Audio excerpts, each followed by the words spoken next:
Yes. What's going on, everybody? It is Wednesday night. It is 10 o'clock Central Time, and it is time for Just the Tip with me, your host, Uncle Weezy. We're going to be breaking down all the fights on the UFC Vegas 89 card that's coming up this Saturday, headlined by Rose Namajunas against Amanda Ribas.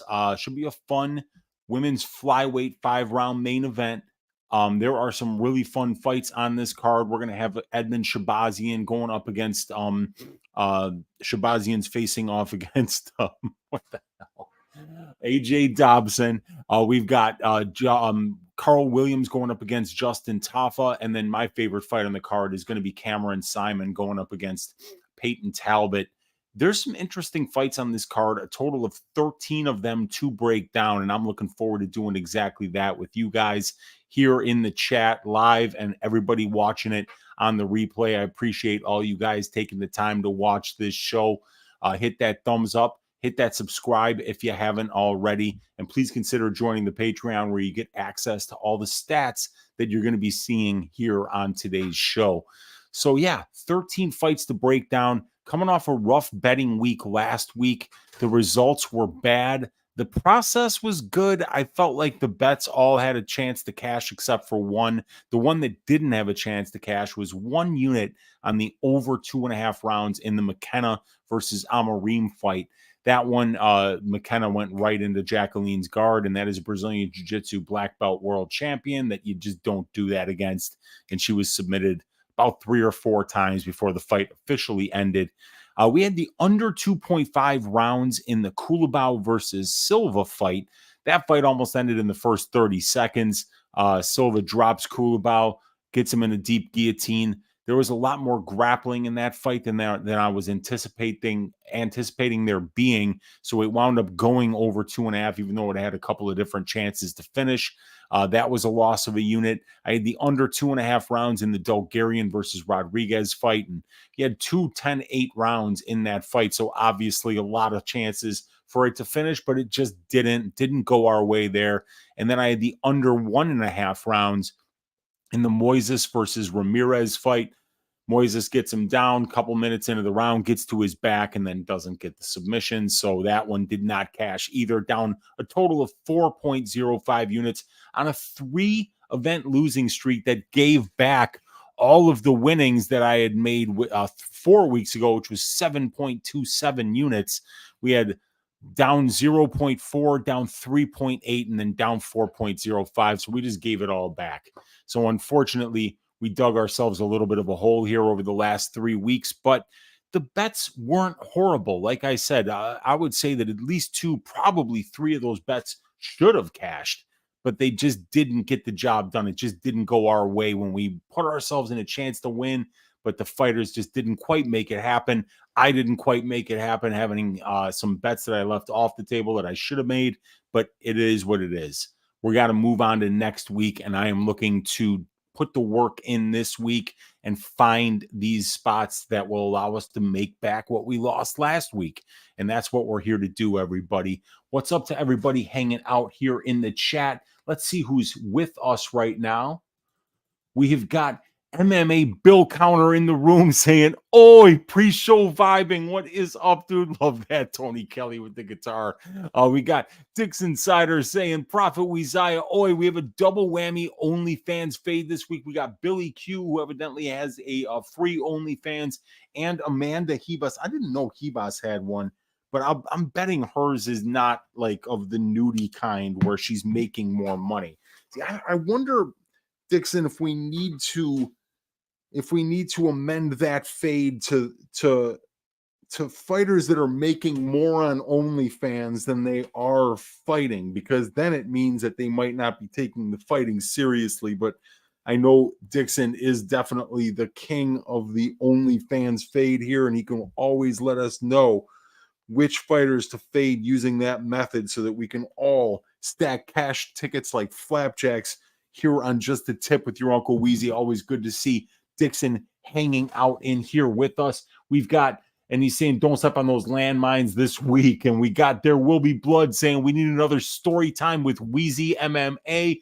There will be one coming up fairly soon, I'm sure. I can probably find some stories to tell while I'm in Europe about any of the things that are happening over there. But we're gonna have some fun with it whenever we do. And say hello to my 5-unit play, says Tony Montana, in the There Will Be Blood icon there. I love it. That's awesome. We got TH in the room saying, oi. We got Victor De Jesus saying, oi. Yes, what's up, Weezy in chat? We got Sergeant Jinkies saying, oi, good luck this week, Uncle Weezy. Thank you for all the hard work you do. You are very welcome, my man. Thank you for hanging out. Smash that like. We got Lone Wolf DFS in the room with the Wolves. We good to see you, my man. We got DGen for life in the room saying, oi. We've got Daz Files in the room saying, I like this card. Peeps so fussy. Every card can't be $299 or $300.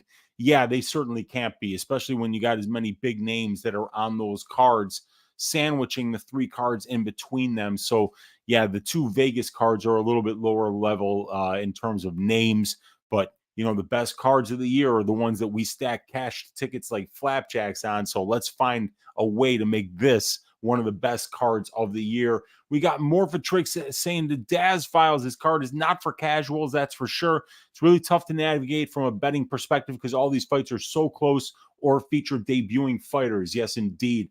We got Jeff saying when they load up 2 pay-per-views so close together, we're bound to get a few of these, and that is so true. Even as a hardcore, I wouldn't be too bummed about watching it Sunday morning instead and skipping through all the filler. Depends on how Saturday goes for me. And yeah, it's a late start. They're not starting until 7 o'clock Eastern is the first fight. So this is one we're going to be watching pretty late until after midnight. We got Teron Brown in the room saying, oi! And we've got, he's saying, what's going on, bro? Just ready to do the show, my man. We got Kiwi Brew in the room saying, sure, always good to see Kiwi Brew in here. We got JEII Dale Replay saying, oi, let's go, Uncle. Let's get the bookies back this weekend. Let's absolutely do that. We got Teron Brown saying another weak card. We got Real Fight Pick saying buttock shaving of the week. Severino over Lima. Just saying, let's go, Uncle. Let's get it, man. We got Scott Bewley in the room saying, Uncle Weezy. We got Lone Wolf saying, what's up, Weezy? We got Remdog saying, oi. Yes, what's up, Uncle Weezy? We got MMA Jackal in the room saying, Uncle Weezy, the man, the myth, the legend. And speaking of the man, the myth, the legend, we got the Cuban assassin in the room saying, what it do, Weezy? I heard you're going to Europe. I went to Spain and Monte Carlo with my ex-wife, and I drank absinthe and got tossed from the casino for no sport coat and laughed for 2 hours. Good times. Yeah, we're going to be working our way through France and Italy for this trip. My girlfriend and I are going out there. My girlfriend's stepdad is getting remarried. So we're going to be in Italy for the wedding. And prior to that, we're going to do 5 or 6 days in France as well. So it's going to be a good time. We got the Dale Replay saying Talbot versus Simon, the people's main event for sure, without a doubt, man. We got Real Fight Pick saying, is that Weezy or Hugh Jackman? Looking good either way. Appreciate you, my man. We got Remdog saying Hugh Flapjackman. I love it. That's a great one, man. We always got the Wolverine sideburns going on. You guys know how we do it, and then we got all this hair back here, which I should probably get cut before I go to Europe, but there's no time. I got too much to do. We got Hap Chandler saying, what's good, Weezy? Opinions on me picking Talbot by decision. I think he's bigger, slicker, and more advanced than a slender Simon. I'm picking Talbot to win that fight, but I'm hoping he does it in round 3. We got Teron Brown saying, UFC, please get rid of the Apex. I totally agree with that sentiment. And Real Fight Pig saying, nice one to the Hugh Flapjackman. I love that. We got Jeff saying they won't unless a broadcast partner forces them. Yeah, that's for sure. And the ESPN contract, they love getting those 42 events a year. We got Hap saying, Weezy, since you are a real good betting analyst, I'm curious how you would do in a corner if you helping to fight someone like Talbot, Iron Chin, great takedown defense and great cardio. How do you beat him? Well, you beat him by making him grind, by taking out what the best part of his game is. And I think that's how I would coach if I were coaching, is try to get my fighter comfortable with making his opponent uncomfortable. And you can find out those kind of things on tape, and what Talbot loves to do is walk forward, be the one pressuring, get the opponent on the back foot, and be always unloading bombs. But we did see Kozlo have some success with getting him down and holding him down, and we've seen that in prior fights as well. So I would be working on the offensive wrestling for Cam Simon. I would be looking for ways to close the distance against this guy, duck under those big shots that he throws, get in on double legs, and win minutes. And Tehran saying, UFC 300, please hurry up and ring a ding ding, ladies and gentlemen. My guy Low T City Ortega with the $14 Canadian donation saying, appreciate you, Weezy. Hope your trip is awesome. I got lots of dogs this week. Yeah, dude, this is the week, man. I mean, there's like 5 fighters that are minus 150 favorites, which puts you right at 60% implied probability. And that's fairly close to a coin flip. I mean, when you're talking about these guys, these favorites that are between minus 130, minus 120, minus 110, minus 105, you're getting towards these coin flippy fights that can have a lot of different potential outcomes. And while it's hard to pick those coin flips sometimes, if you can find the right spots where you're getting each fighter's best win condition, and not overpaying for it, maybe that's the best way to go this week. I've got to wait for the rest of these props to open, but there are some ones that I haven't bet yet that definitely have my eye that I will be talking about with you guys. We got Caddy Daddy in the room saying picked up some food and got in just in time to be with Uncle Weezy in the chat. Yeah, and speaking of caddies, now I got to go golfing with my dad in Florida this weekend on Friday. Hadn't played in a few months. Had one of the best rounds of my life. Now, I'm not a very good golfer, but I shot a 90, had 2 birdies, 4 pars, was hitting the driver about 250 to 280, and I sank a 50-foot birdie putt to close out the day on the 18th hole. One of the best putts I've ever hit in my entire life. So it was good to get some golf in with my dad. Shout out to my dad, who I had a great time hanging out with this weekend. It was always good to see him and his wife and spend some time down in sunny Florida. We got K-Dog saying, shout out to you, Weezy. What's up, K-Dog? We got Hap saying, I used to be one of those dudes that cried about every card, but in 2020, when the UFC had cards as bad as Calvillo versus I learned to be grateful for any UFC card, and that is the truth. Morphatrix saying, anybody knows commentating this card? By the way, hoping it's Sanko and Felder since it was Cruz and Bisping last week. I have no idea, but that is a good one. I like Felder and Sanko. Hap saying Tony Ferguson, Talbot type pressure strikers with good chins and cardio are the scariest fighters for me. Terminators. Yeah, that's the way I feel. That's why I love betting on those guys. If you've got durability, forward pressure, and tons of output, you can break like 75% of any weight class with that combination of skills. It's very difficult to deal with. You sell us in the room saying, Weezy, what do you think about the over 2.5 in the Talbot and Billy Quarantillo and Mo Usman fight? So I would rather play the over 1.5 in the Talbot fight rather than the over 2.5. But the Billy Quarantillo fight, I think, is a solid play this week for the over 2.5, and the as well as the Mo Usman fight, because those guys are fairly low volume and not the best finishers. But I think we'll talk about that fight real quick right after I talk to you guys here. You sell us with the W. We got EQ saying, oh yes, cheers. What's up, EQ? We got, I think all those fights go over 2.5. You sell us, good luck, man. And I think that's very close to all 3 of them do. Morphatrix, fighters who weaponize cardio are my absolute favorites to watch. Looking forward to Billy Q. You got Peyton Talbot. Even Cameron Simon does a great job of it as well. And somebody else on this card. Pajuelo. Pajuelo just never stops coming forward and throwing.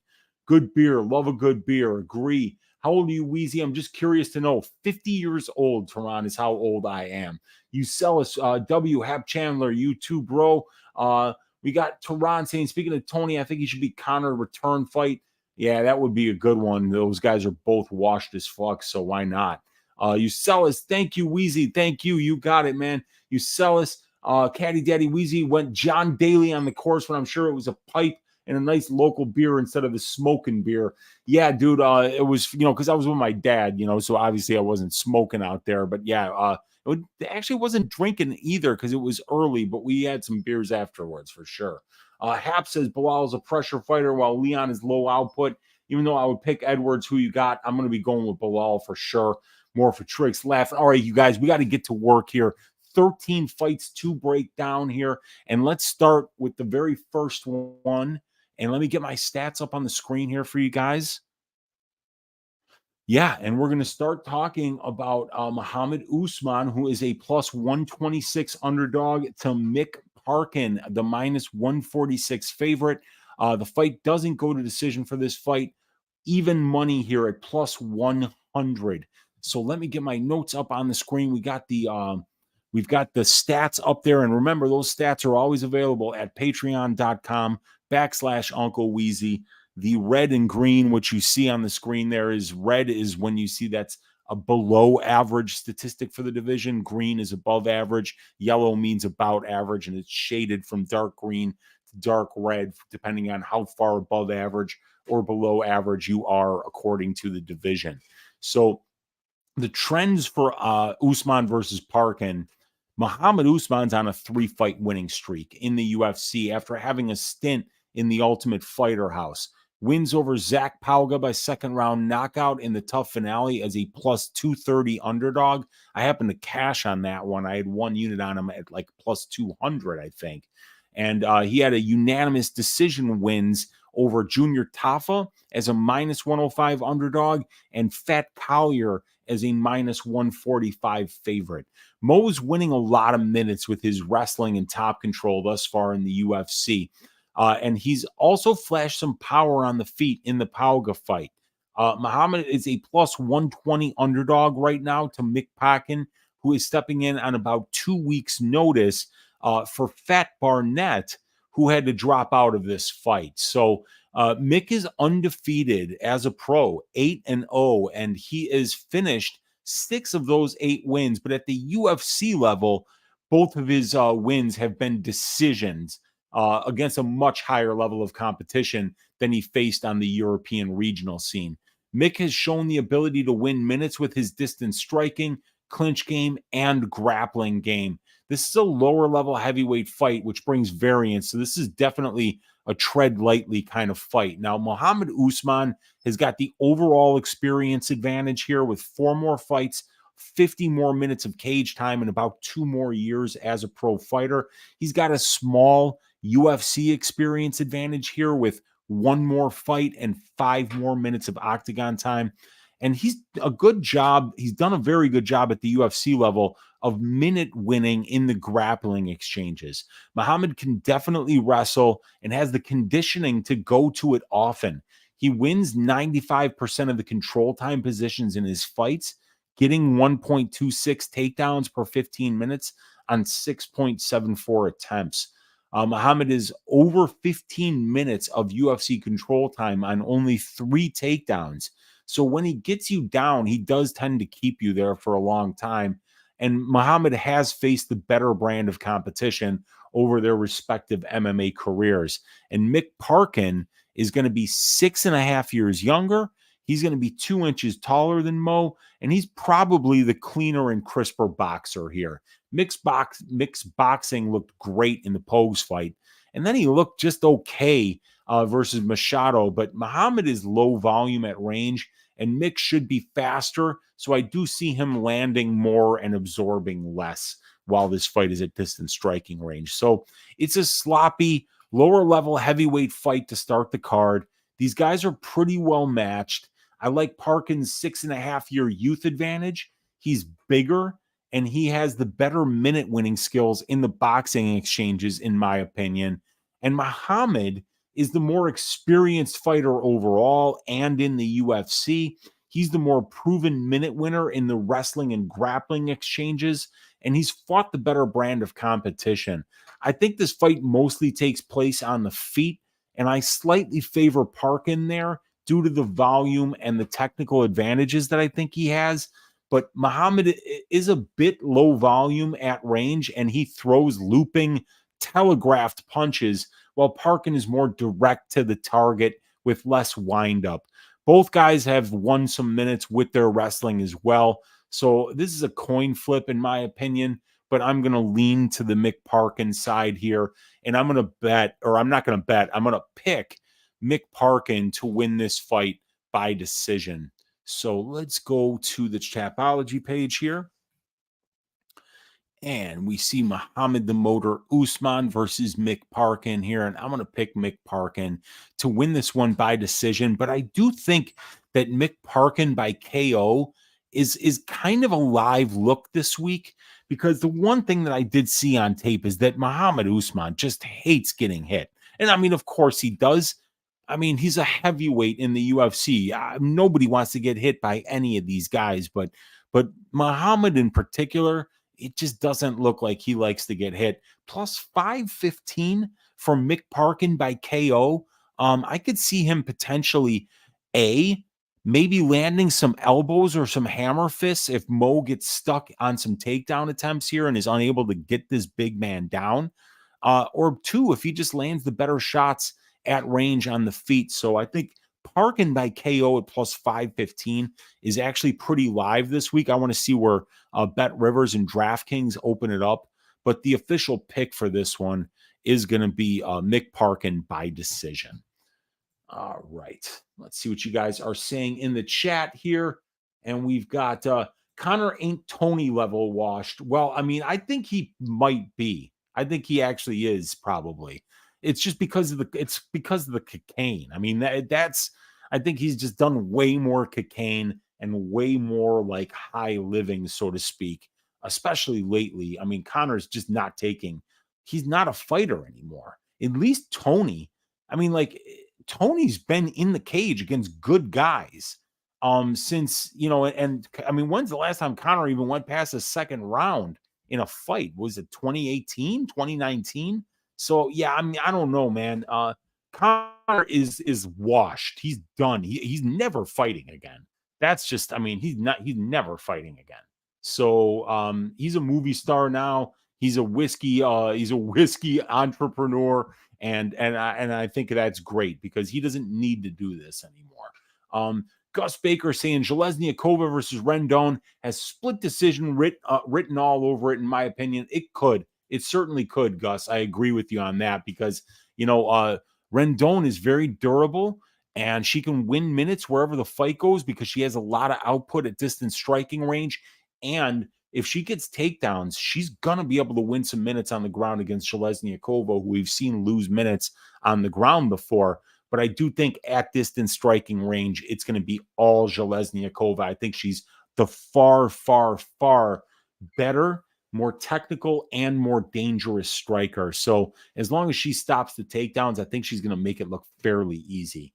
Well, Mick, where you parking my car, says my guy Daz Files. And I don't think you want Mick parking your car because unless you're like 6'4", that dude's going to jack your seat all the way back and he's going to ruin everything. Your mirrors are going to be all fucked up when you get your car back. So, I mean, I don't know if you want that dude parking your car. Plus, he looks like he gets kind of sweaty, So, and am I not sharing my screen? Oh, yeah. Well, I just, anyway, we've got Mick Parkin by decision there. So we got Kiwi saying, sure, Daz. We got Morphatrix saying, I'm still salty about Usman laying on Junior Tafa for 14 and a half minutes. I know, man. I just watched that fight earlier today. It's not a great fight. Daz Files saying, don't know what it would take to get me to bet this fight. Temporary insanity, maybe. I hear you, man. What does the arse template say for this one? I mean, we've got two fairly large asses, but not huge. So the arse template is what I would call agnostic on this one, Kiwi Brew. We got Chur times 2, Kiwi, says Daz. We got 1-800-GAMBLER fight of the night. No, that's not a bad look, Gus. I tend to agree with you there, man. Morphatrix saying, I think Usman would have lost against Collier, but he poked out one eye and then cut the other one with strikes. Collier was literally blind for the last round or so. Yeah, dude. And I thought Collier won the first. And I thought he had landed some good shots in the second, too. So I thought Fat Collier was pretty live in that fight at certain times. And like I say, I just don't think Mo likes getting hit, man. And ring a ding ding, you guys. We got Daz Files with the $10 donation saying, hey, Kiwi, donos aren't in the loop either. Thanks, Weezy, for all your hard work. Thank you so much for the donation. And we got another one, you guys. Ring a ding ding. Kiwi Brew with the $10 super sticker in here. Matching Daz Files. My guy Low T City Ortega taking care of his Uncle Weezy earlier today. We're going to bring this money to we're going to bring it to Europe, and then we're going to gamble with it, ladies and gentlemen, and stack it even higher. Appreciate all three donations from all three of you guys. Seriously, it means a lot. Thank you so much for supporting the show. The High Owl says, Mo, need time. Let's go.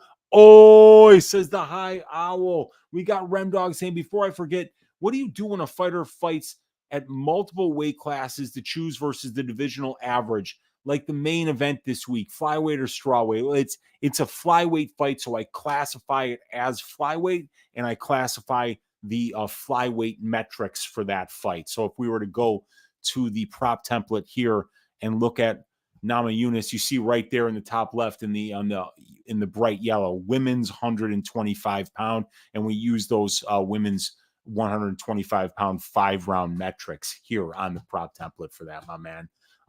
We got Daz Files with the rolling tier guys. I love it. We got my guy Lou Betcha in the room saying, "Oi!" Hashtag pink tees. Yeah, that's what I do. I tee up my second shot in the fairway, and then it's a pink tee, and then I leave that for the people behind me. They love that, by the way. We got Usef saying, you don't think Mo Usman can take Parkin down? Yes, I think he can possibly do that. Yes. But I think Mick Parkin can get back up while Tafa's can't, and like Collier can't. I think Parkin might be able to get back up if he's taken down. He's a pretty athletic dude for a big guy. And he trains with guys like Tom Aspinall. He trains with some really good heavyweights as well. And Low T City saying, yes. All right, you guys, let's get to this next fight. It is going to be Igor da Silva Severino, who is a plus 155 favorite to Andre Lima. And let's see here. Let's get these stats up on the screen. And both of these guys are debuting, so we don't have much in the way of stats. Let me get some water here.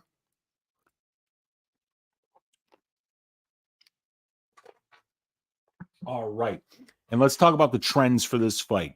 Igor da Silva is undefeated as a pro. He's 8-0 with 100% finish rate. And he's got half of his wins by KO, and he's got half of his wins by submission. He's got 3 first-round wins, 4 second-round wins, and a third-round win. He's diverse on his submission finishes. He's got wins by armbar, rear naked choke, north-south choke, and guillotine. He won the Jungle Fight Flyweight Championship against Manuel Rodriguez by late second round knockout in August of 2022. Then he got his chance on Dana White's Contender Series against Janata Silva, and he finished him in the second round by TKO as a minus 220 favorite.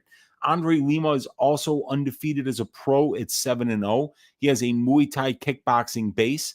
He's 5-0 to the KO and 2-0 to the decision as a pro. He does his best work on the feet. He has heavy hands, but he does get taken down and controlled a little too much for my liking. His stand-up is solid, and he can win minutes there as well as finding early KOs like he did in the Oliveira, Farias, Ziela, and Rodriguez fights. All first-round knockout finishes for Lima. The first 3 were in the Spartacus MMA promotion, and the Rodriguez fight took place in R1 Fighting Series. After a second-round ground and pound victory versus Igor Talon in LFA as a minus 365 favorite, Lima got his shot on Dana White's Contender Series versus Rickson Zenadim, and he won an underwhelming 30-27 unanimous decision as a minus 250 favorite. His opponent, Zenadim, was a bum. That dude ran away for 3 rounds. So Lima really didn't get the chance to showcase his skills there. Two undefeated prospects under the age of 25 squaring off here. Somebody's O has got to go, as Boss Rutan used to say. But who winds up getting the job done here? Well, Igor da Silva is going to be 4 years younger. He's going to have a 2-inch reach advantage here. He's got the pro experience advantage, being having one more fight and a couple more minutes of pro cage time. He's also got a 100% finish rate, 4-0 to both the submission and the KO as a pro. Former jungle weight flyweight champion, or jungle fight flyweight champion. He flashes some power on the feet. Finished the undefeated at the time Davy Sosa with a beautiful flurry of body shots. He beat 7 shades of shit out of Manoa Rodriguez at distance to win the jungle weight flyweight championship, and punches his ticket to the UFC with a beautiful finish of Janata Silva in the second round on Dana White's Contender Series, absolutely swarming the young man and finishing with ground and pound. Igor can hold his own on the feet, and he's a solid and persistent grappler. Whenever Da Silva thinks he has an advantage on the ground, you can count on him to try to get fights there and take advantage of his opponent's weaknesses. Da Silva's 4-0 to the submission as a pro, and he mixed in 5 takedowns and 2 minutes and 37 seconds of control time in less than 2 rounds time against Silva on Dana White's Contender Series. I think Da Silva is the more likely guy to win minutes and moments in the grappling exchanges in this matchup. And I rate Da Silva's strength of schedule as better than Lima's. He fought in and won in the Jungle Fight Championship, while Lima spent most of his pre-UFC career fighting for a promotion called Spartacus MMA, and he had one LFA fight against a solid fighter, and his Dana White Contender Series opponent was a complete can. Now, Andre Lima's advantages: he's a solid Muay Thai kickboxer with heavy hands, nice body work, and heavy calf kicks. 5-0 to the knockout as a pro, and according to Tapology, he's 7-0 in pro kickboxing matches and 0-1 in Muay Thai. However, the Muay Thai loss was a very controversial cut stoppage in the 3rd round, so obviously it appears to be safe to say that Lima comes from a kickboxing base, and he should be the more dangerous fighter at distance striking range in this fight. And he's also a BJJ brown belt. He showed improved takedown defense in his Dana White Contender Series fight versus Zenidim, and in his LFA fight versus Talon. He showed some takedowns of his own that led to ground and pound, back takes, tons of control time, and submission attempts that ultimately led to a ground and pound finish with 1 second left in the 2nd round. So it's an interesting fight here with 2 undefeated fighters making their UFC debuts. Both guys are under the age of 25. Both have less than 10 pro fights and around 50 minutes of professional cage time. I like Da Silva's advantages on paper in this particular matchup. He's 4 years younger. He's got a 2-inch reach advantage. He trains at Shootbox João Emilio with Joe Anderson Brito since the age of 15, actually. He's been at that camp. He's a little more experienced as a pro. He has a 100% finish rate, and he's just as likely to land a knockout as he is a submission.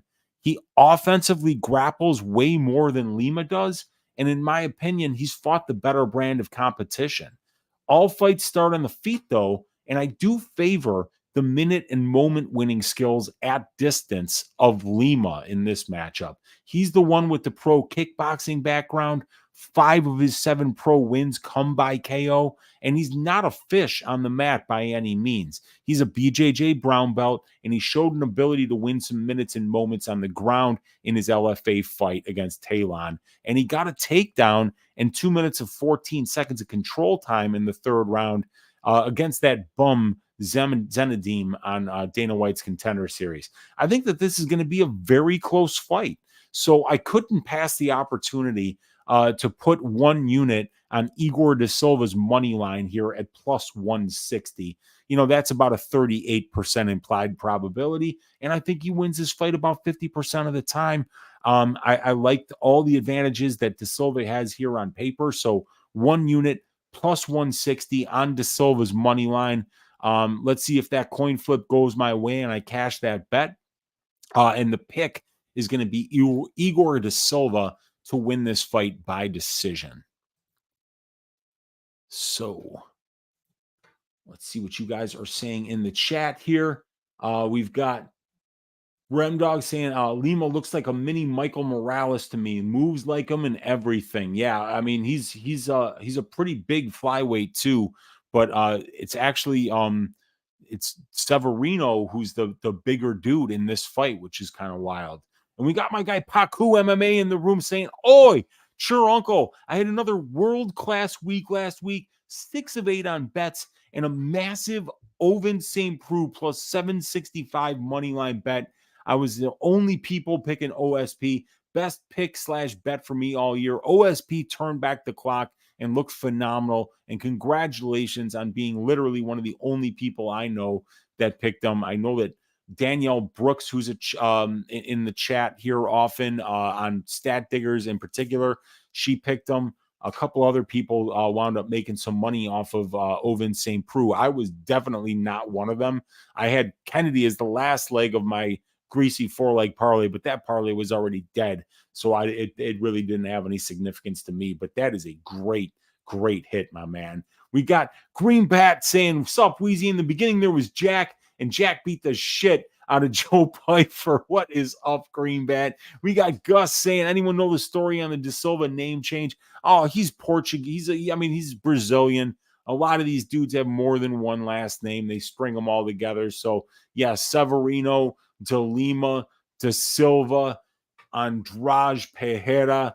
It goes on and on and on. We're just going to call him Igor. That's how we'll know him. We got Kiwi saying, "Paku, I bet the OSP decision at plus 1,200. Unbelievable. Was fantastic. That's phenomenal." Low T City Ortega saying, "I just think this comes down to Lima is a bit ahead of him in the basics and looks to be more composed and definitely at range." He is definitely that, man. Paku saying, "What's up to Kiwi Brew? He lost me at I favor Lima," says Real Fight Picks. We got the Meta Human Project saying Lima seems more talented and athletic, cleaner strikes, both young. Age isn't a factor here. I think Lima has way more upside as a prospect. Yeah, I think his striking does look a lot better. I just want to see how he deals with the grappling of Igor, because Igor is he puts his foot on the gas, man. And if he can put you in some bad spots on the ground, and he's got his own power on the feet, but I think De Silva's a lot more hittable on the feet without question compared to Lima. And Real Fight Pick saying he said he won me back because I put one flapjack on De Silva. I did it plus 160. Morphitrix saying, "I have a hard time getting on board with a 20-year-old debuting. This is a tough fight to call, but we have to see if one of these guys adrenaline dumps in round 1. Well, don't forget, Severino is 20, but Lima's 24, and they're both debuting. And it's actually Igor who has more professional experience at this point. So he's the younger guy and he's the more experienced guy, and fighting at the bigger camp. Lima at Team Lucas Monero, and Igor is at Shoot to Box João Emilio. 20 is 28 in Brazil years, and that could be...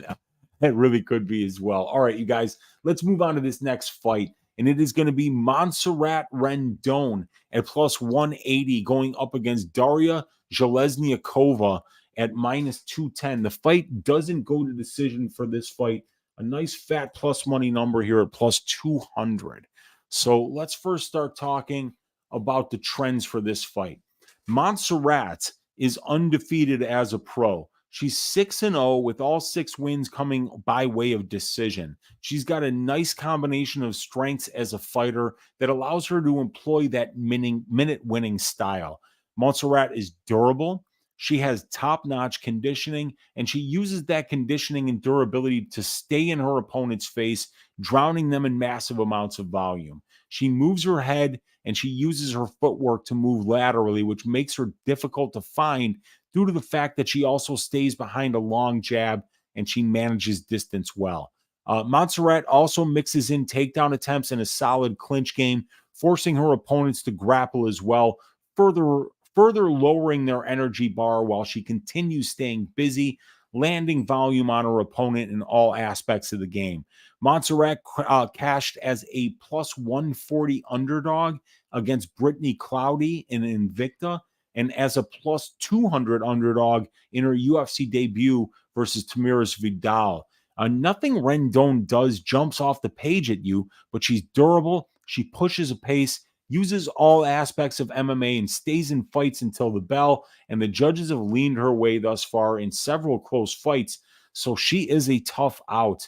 Now, Daria is 8-1 as a pro, with her only loss coming against a UFC fighter in Melissa No Mess Mullins Dixon 2 fights ago as a minus 245 favorite, which she followed up with a first-round ass shaving by first-round KO of Marie Loiseau as a minus 700 favorite in Aries FC.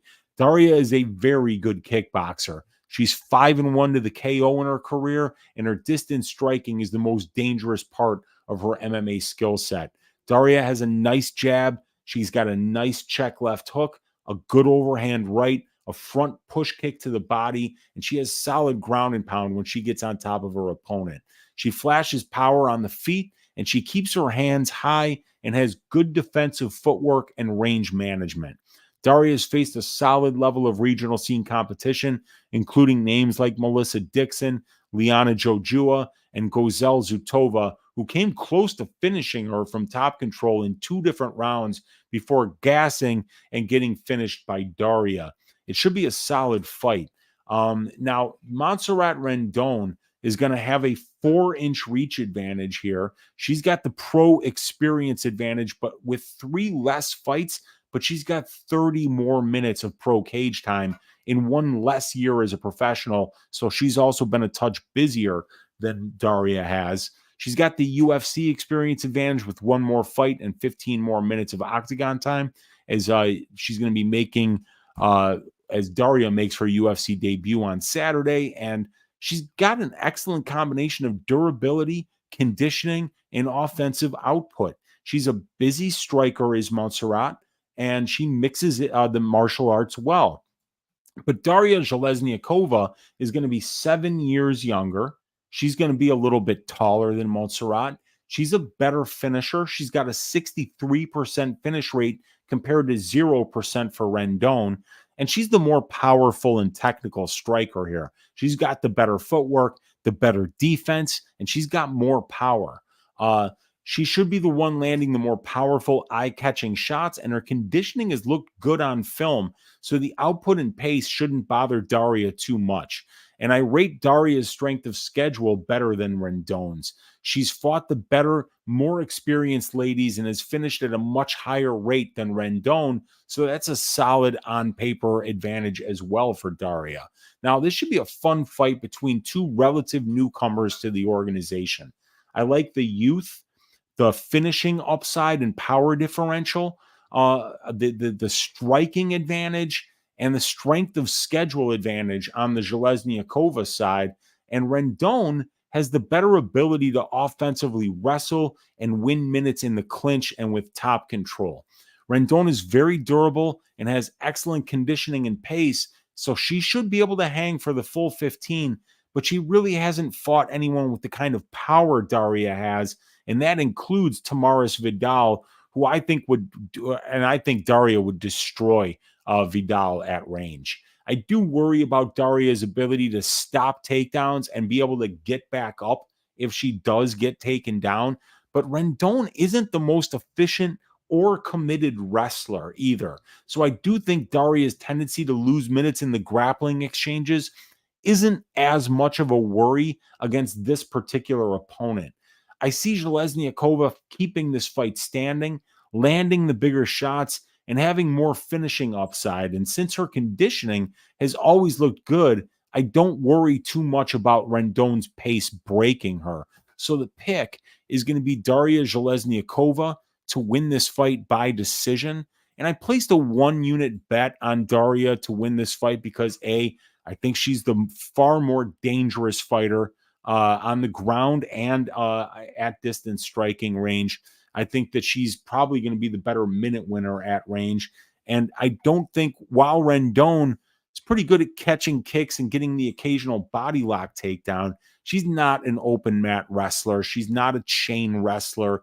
She's not going to be somebody that is able to put up 15 takedown attempts, without putting herself in so many bad spots and opening herself up to so many strikes. So, I think Zhelezniakova gets this job done. Picking her to win by decision right now, you can get her to win by decision on Bet Online at plus 150.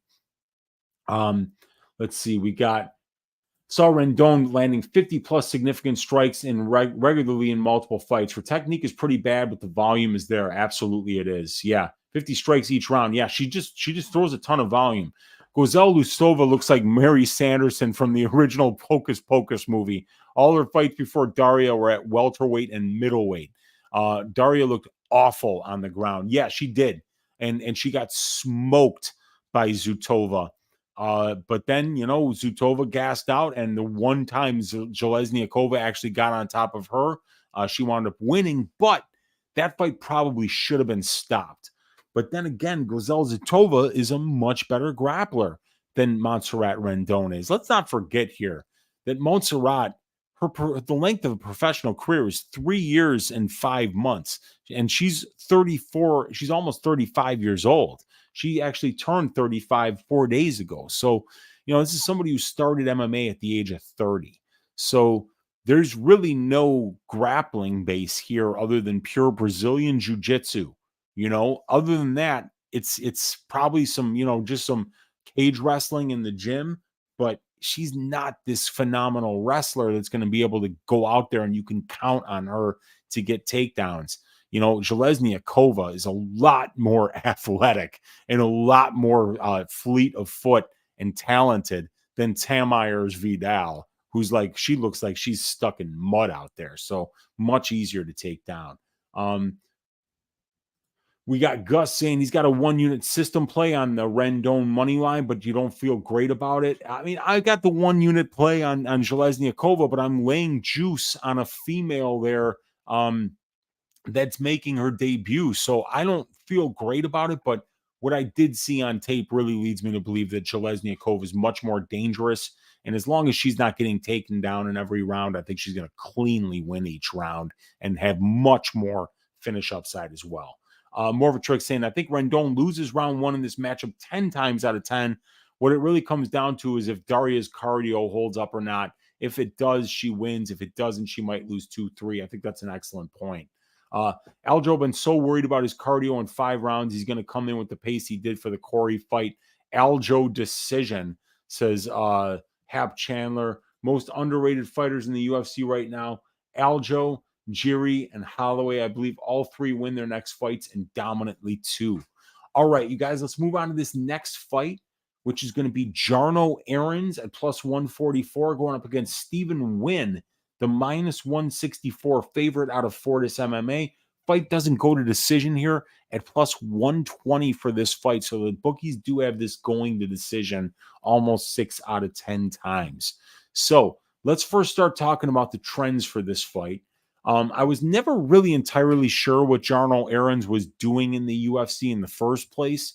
He's 2 wins, 3 losses, and a draw in his last 6 fights. And his best wins are over mid-level German fighters like Max Koga and Mert Ozil-Diram.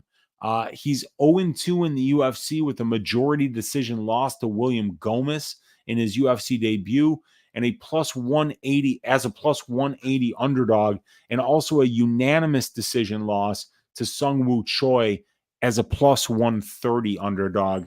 Jarno is currently a plus 144 underdog to the debuting fighter in Stephen Nguyen. Stephen is 9-1 as a pro, with his only loss coming by way of 3rd-round knockout on Dana White's Contender Series to Elon Cruz. That was back in 2019. Stephen is currently on a 3-fight winning streak and is coming off an impressive Dana White Contender Series win over AJ Cunningham as a minus 305 favorite, where he scored a 2nd-round knockout and landed over 100 significant strikes in just over 9 minutes. Now, Jarno Errens here is going to be 1.5 years younger. He's got the overall experience advantage, 9 more fights, about 2 more hours of cage time in about a year more as a pro. He also has the UFC experience advantage, does Errens, with 2 more fights and 30 more minutes of octagon time, as Stephen Nguyen will be making his UFC debut on Saturday. And Jarno's a pretty durable dude. He's only been finished once in 19 pro fights, and he's never been knocked out. Nguyen has been knocked out in his only pro loss, so I'd have to give the edge to Errens when it comes to durability. And Errens is a solid Dutch kickboxer. He's long for the division. He flashes power and mixes in a lot of kicks to maintain range. He explodes into range with his hands to land power strikes. He dropped Sung Woo Choi with a beautiful uppercut in the second round of their fight. And Jarno is 3-0 to the KO as a professional. And I'd give Jarno the slight strength of schedule advantage here. His 2 UFC fights were against a solid level of competition in Sung Woo Choi and William Gomes. And on the European regional scene, he fought quite a few veterans. Jarno has higher level experience against more experienced opponents.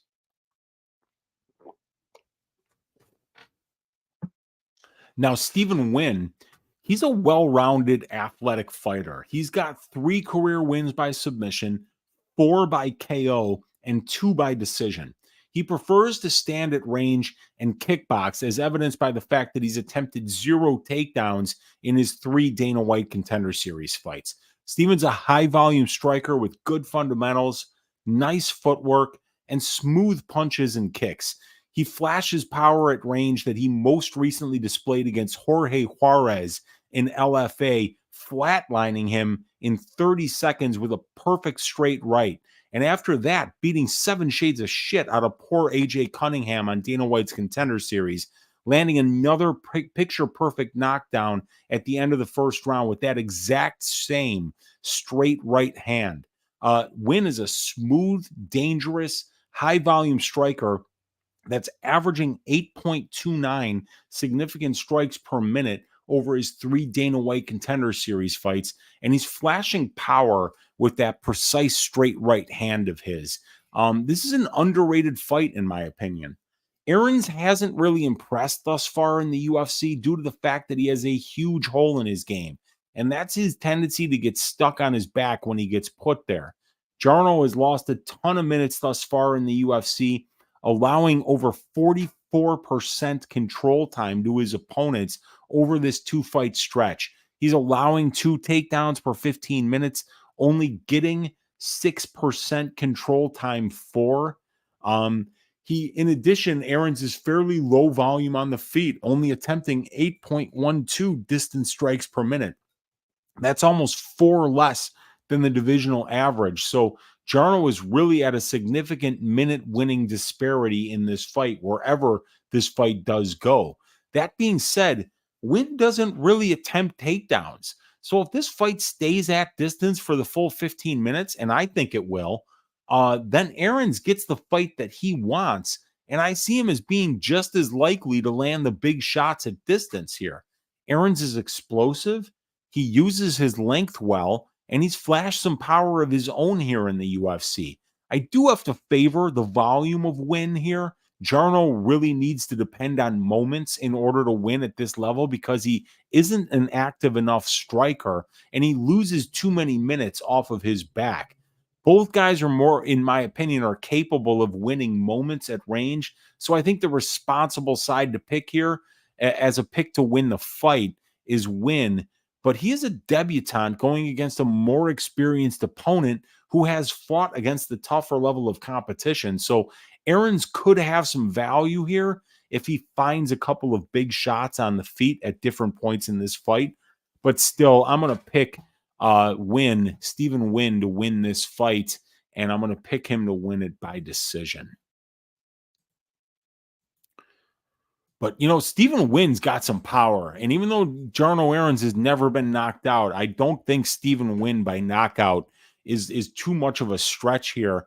And it might be worth a sprinkle for a quarter unit to try to win over 1, because Steve's got speed and precision, and that smooth straight right of his, I could see it knocking out a lot of dudes in this division. Jarno Errens potentially being one of them. But yeah, I think this is a fun fight, and I'm picking Nguyen to win it by decision. Right. And we've got Morphatrix saying, do you see a line on Jarno Errens inside the distance, decision, no action? He's fighting for his job here, and I don't think Nguyen is going to be getting finishes in the UFC. Yeah, the finish only prop for this fight on Bet Online right now, which is going to be the only book that has props on this fight open that I know of, has Jarno Errens finish only at plus 115. So Jarno's got 5 career losses, but he's only been finished in one of them, and it was by submission. So yeah, that's a potential look there, Jarno Errens.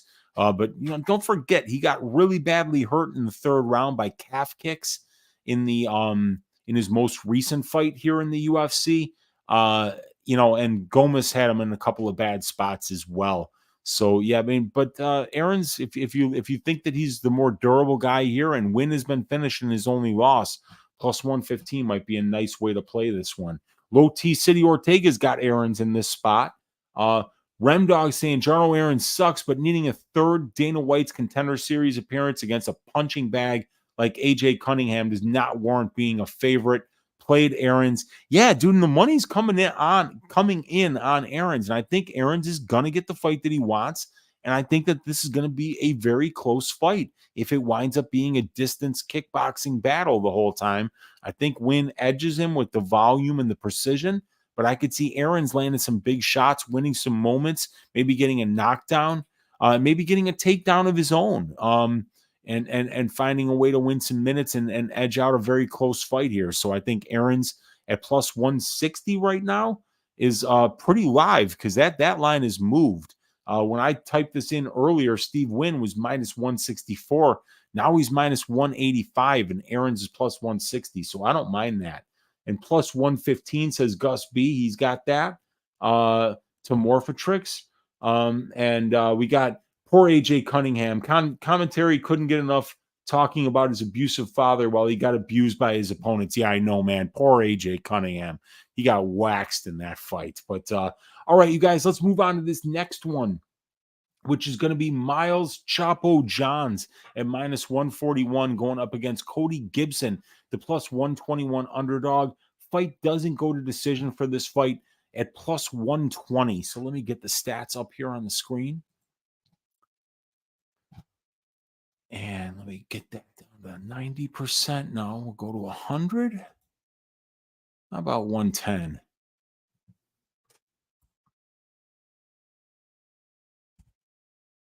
Perfect. All right. So Miles has won 4 of his last 5 fights. He found 3rd round finishes versus Kevin Natividad as a minus 135 favorite, and Anderson Dos Santos as a minus 225 favorite. He then, after that, was finished by John Castaneda in the 3rd round by arm triangle as a minus 170 favorite.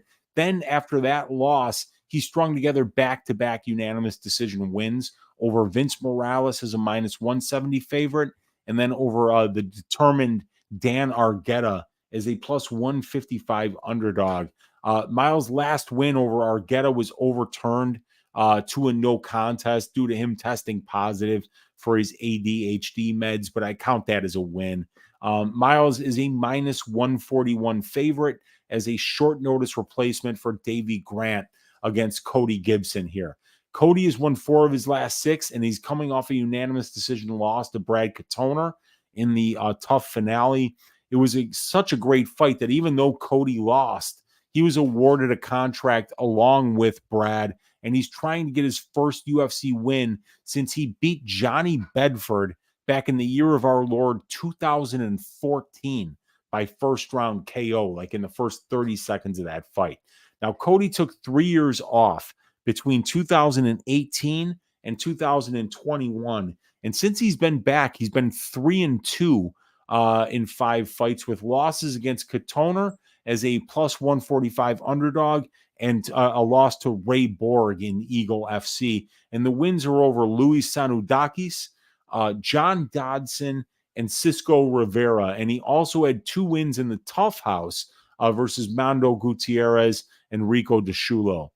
Cody is going to be a plus 121 underdog in this spot. Now, Miles Johns, the advantages that he has in this spot, he's going to be 6.5 years younger.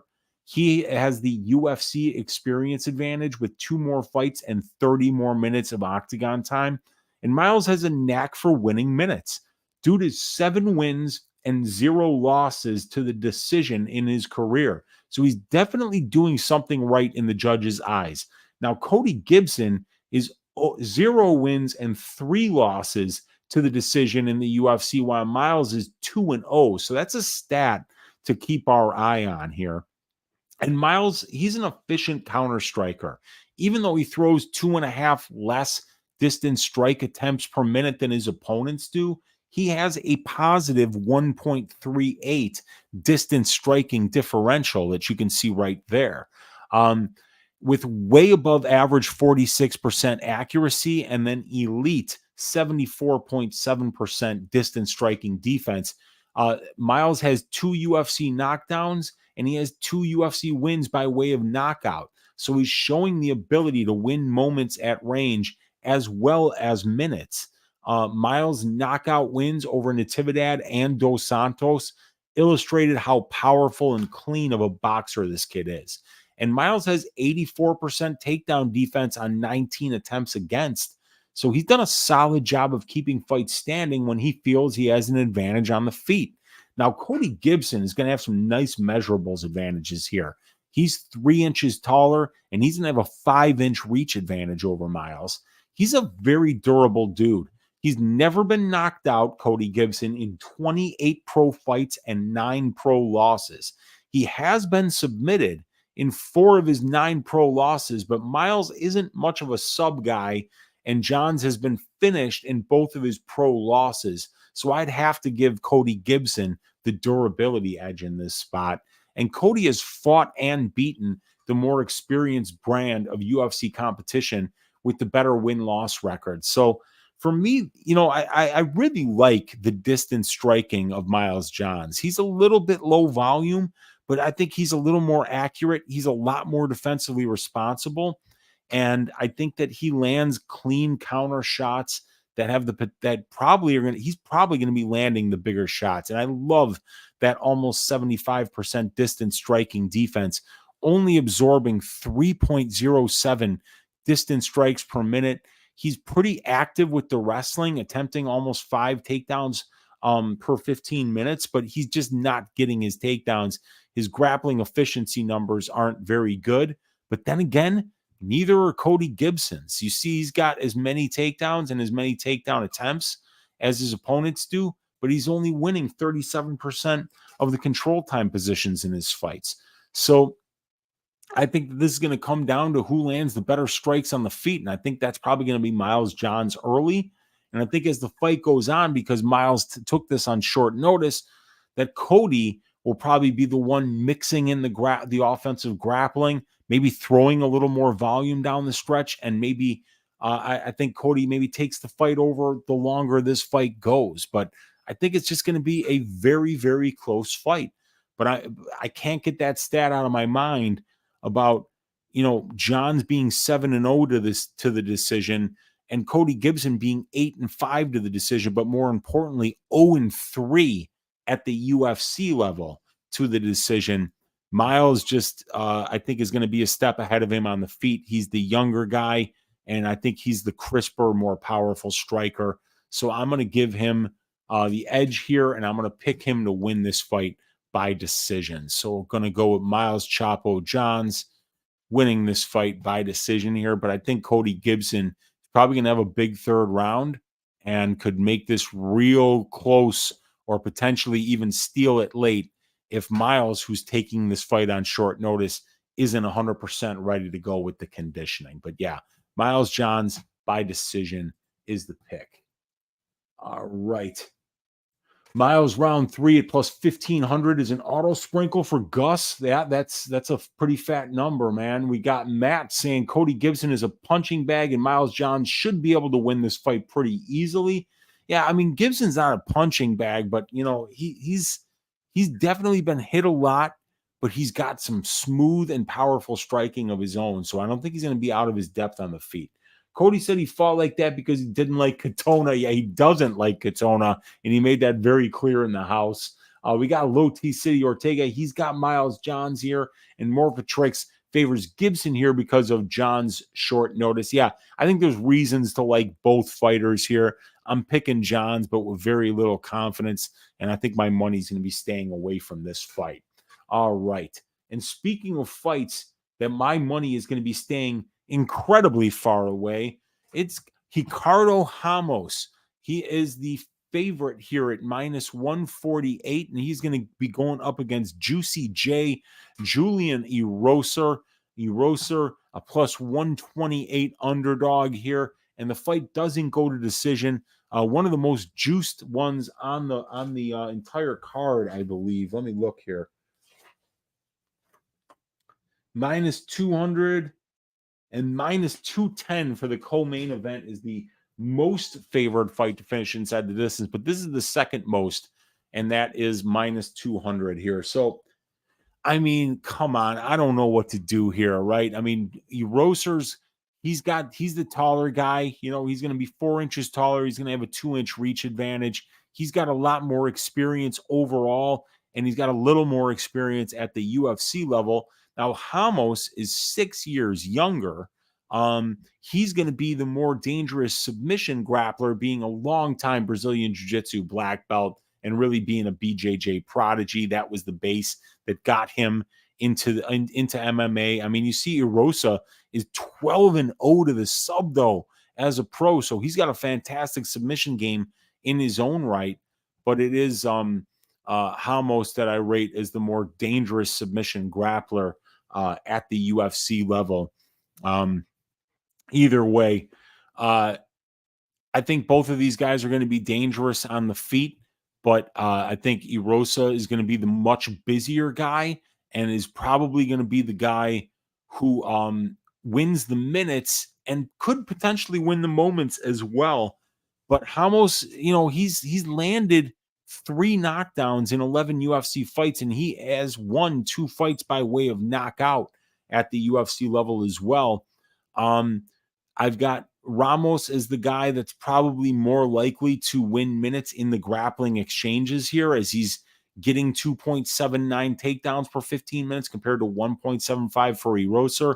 And we see that he gets taken down less than Erosa does overall, and he wins just a slightly better percentage of the control time positions in the fights. But I like the youth here, and the problem with Erosa, obviously, 6 knockout losses in the UFC in only 7 UFC losses. So both of these guys tend to get finished a lot. Ramos has been finished in 3 of his 4 UFC losses. Erosa, 6 of 7. So it's 9 of these guys' 11 combined UFC losses have come inside the distance. And both of these guys are finishers, but they really don't finish that high of a percentage. 6 of their 13 combined wins are finishes. So, this one, I mean, I could definitely see this one going to decision here, even though both of these guys are not very durable. I also don't see either one of these guys being a phenomenal, one-shot knockout guy, unless Ramos catches you with that spinning back elbow that he loves throwing all the time, or some kind of a well-placed liver kick, or some kind of a step-in knee. I think that these guys are probably going to wind up, going to decision at some point. But, I could picture this fight just being variance personified.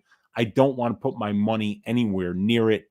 What I'm going to do is I'm going to pick, let me see here.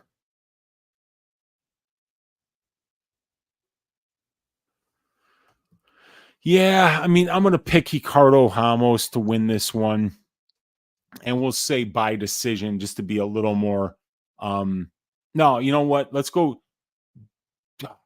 I don't know who's going to win this fight, you guys. I honestly have no idea. And like I said, my money's not going to be going anywhere near it. So I really don't know what to do. I know my guy, Dan Levy, always flips a coin when he's got an idea of, or not, doesn't have an idea who's going to win.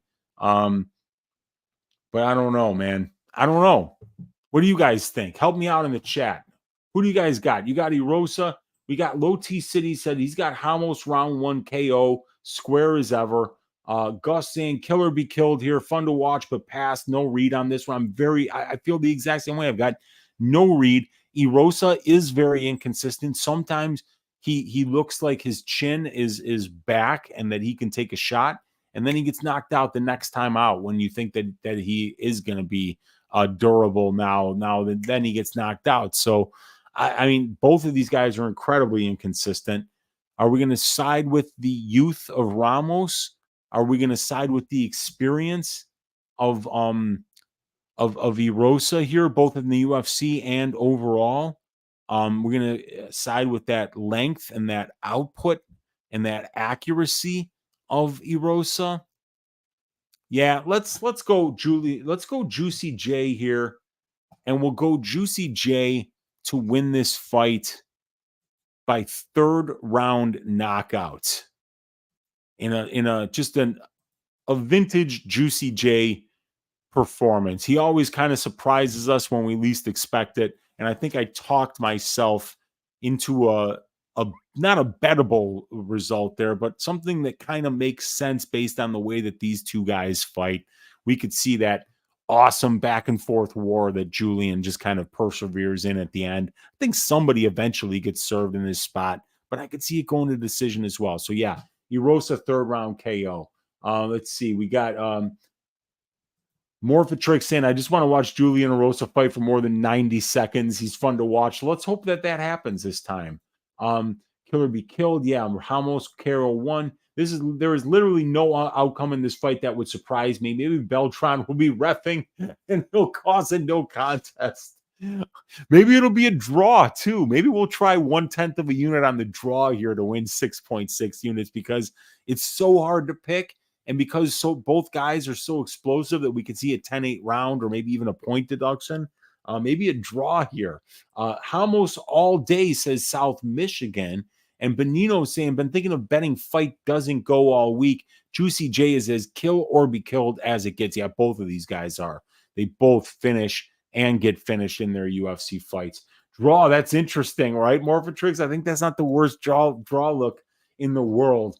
And speaking of other fights that I have no read on and I don't know what to do on, Kurt Holobaugh at plus 135 going up against a guy that I think I've gotten wrong every single time.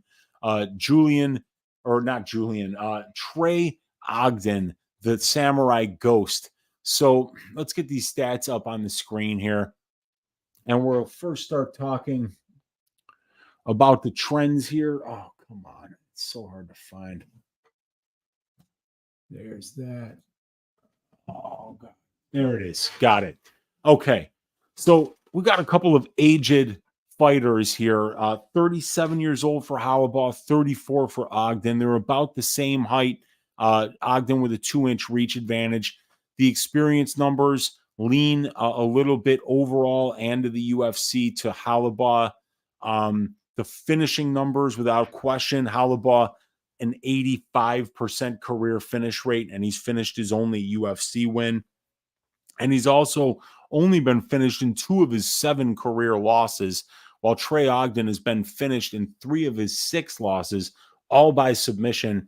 I think all 3 by guillotine, but I definitely know that 2 of them are via guillotine choke, both of them to Thomas Gifford.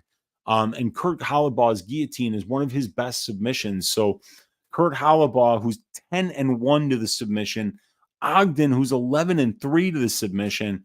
But Ogden's never knocked anybody out in his entire career. But Kurt Holobaugh has 7 wins by way of knockout. So Kurt flashes some power on the feet here too. And the one thing that we can count on, guys, 9.37 distance strike attempts per minute here, spent at distance for Trey Ogden. 25 133.92 for Kurt Holobaugh. So if Kurt can be the first fighter to do what everybody just should have done against Trey in the first place, which is just disrespect this man's striking, get in the pocket, swing and bang with him. He's never knocked anyone out in his entire career. And Kurt's a guy who brings a ton of volume, who throws a bunch of it. He trusts his chin. He will absorb 7.66, but he's going to bring 9.1 back your way, and he's going to throw about 7 more attempts per minute than you are. And once fight goes to the ground, when you get sick of this guy actually staying in your face and walking you down like a zombie, throwing tons of volume, and you shoot a sloppy shot, then he looks to lock up that guillotine on you and then start to put his very aggressive Brazilian jiu-jitsu game to work on the mat. Kurt Holobaugh's style is one that I think could give Trey Ogden some problems here. I don't like laying juice on Trey Ogden, man. I mean, there's really no place, in my opinion, that he's that much better than Kurt Holobaugh is. Kurt Holobaugh is more experienced overall. He's got more UFC fights. He's 7-1 to the KO is Holobaugh, when Ogden is 0-0 to the KO. Kurt throws way more volume. He lands way more volume. He flashes more power on the feet. And when the fight gets to the ground, this guy's attempting 1.17 submissions per 15 minutes. And he's also willing to be down there and look for those fight-ending possibilities on the ground. So I think it's going to be Trey Ogden, potentially he's going to be decision or bust here. I think potentially he could get takedowns against the guy in Holobaugh who showed 50% takedown defense and who's been controlled for over 38% of his UFC cage time. That might be the way to not only not be on the feet against this guy who's going to be throwing way more volume and probably landing the bigger shots, but also if you can stay safe from the submission attempts while you're on the ground, you could probably win a lot of minutes against him there. So I think it's either, Ogden by decision or Kurt Holobaugh, beating this guy up and either finding a club and sub or finding some kind of a knockout. But I think it's either Holobaugh inside the distance or Ogden by decision. And what I'm going to do is I'm going to pick Kurt Holobaugh to win this one by second round submission.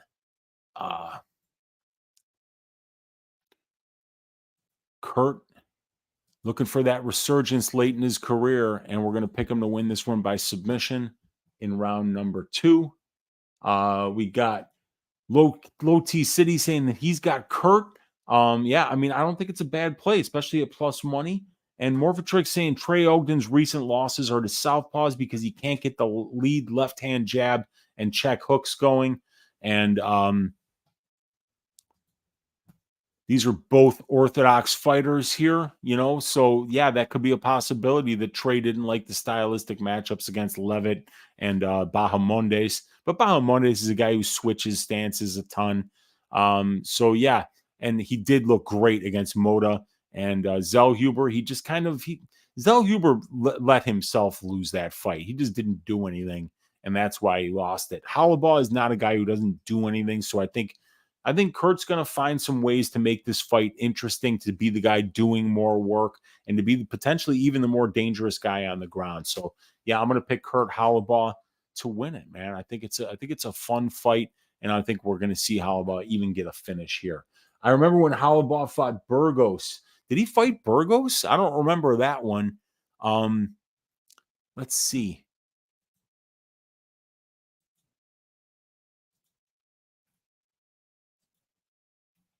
Burgos was in 2018. It was a loss, and he got subbed in the first by armbar. And he actually, yeah, that's right. He knocked down Shane Burgos and then jumped in there, and then he wound up getting subbed from bottom guard by Burgos in an absolute barn burner of a fight where he threw 48 distance strikes in 2 minutes. So Holobaugh's a fun guy, man. So I think that this is going to be a really fun fight. Let's see if he can build on that build on that first UFC win here, as after he lost to Moises, Burgos, Barcelos, Seiler, and Healy. Well, I mean, and Siler was the first UFC fight back in 2013. So wow, yeah, that was a long time ago, man.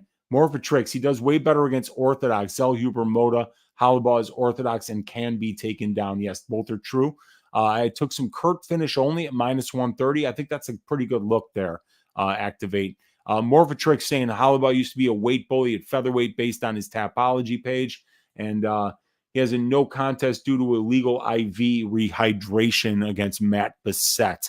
Yeah, that was on Dana White's Contender Series. That was a big win for him there, too. So, yeah, let's see if Holobaugh can get it going here, man. He's an exciting fighter. He brings a really fun style, and it'd be great if they could find him some wins towards the end of his career because he'll put on fun fights for the UFC.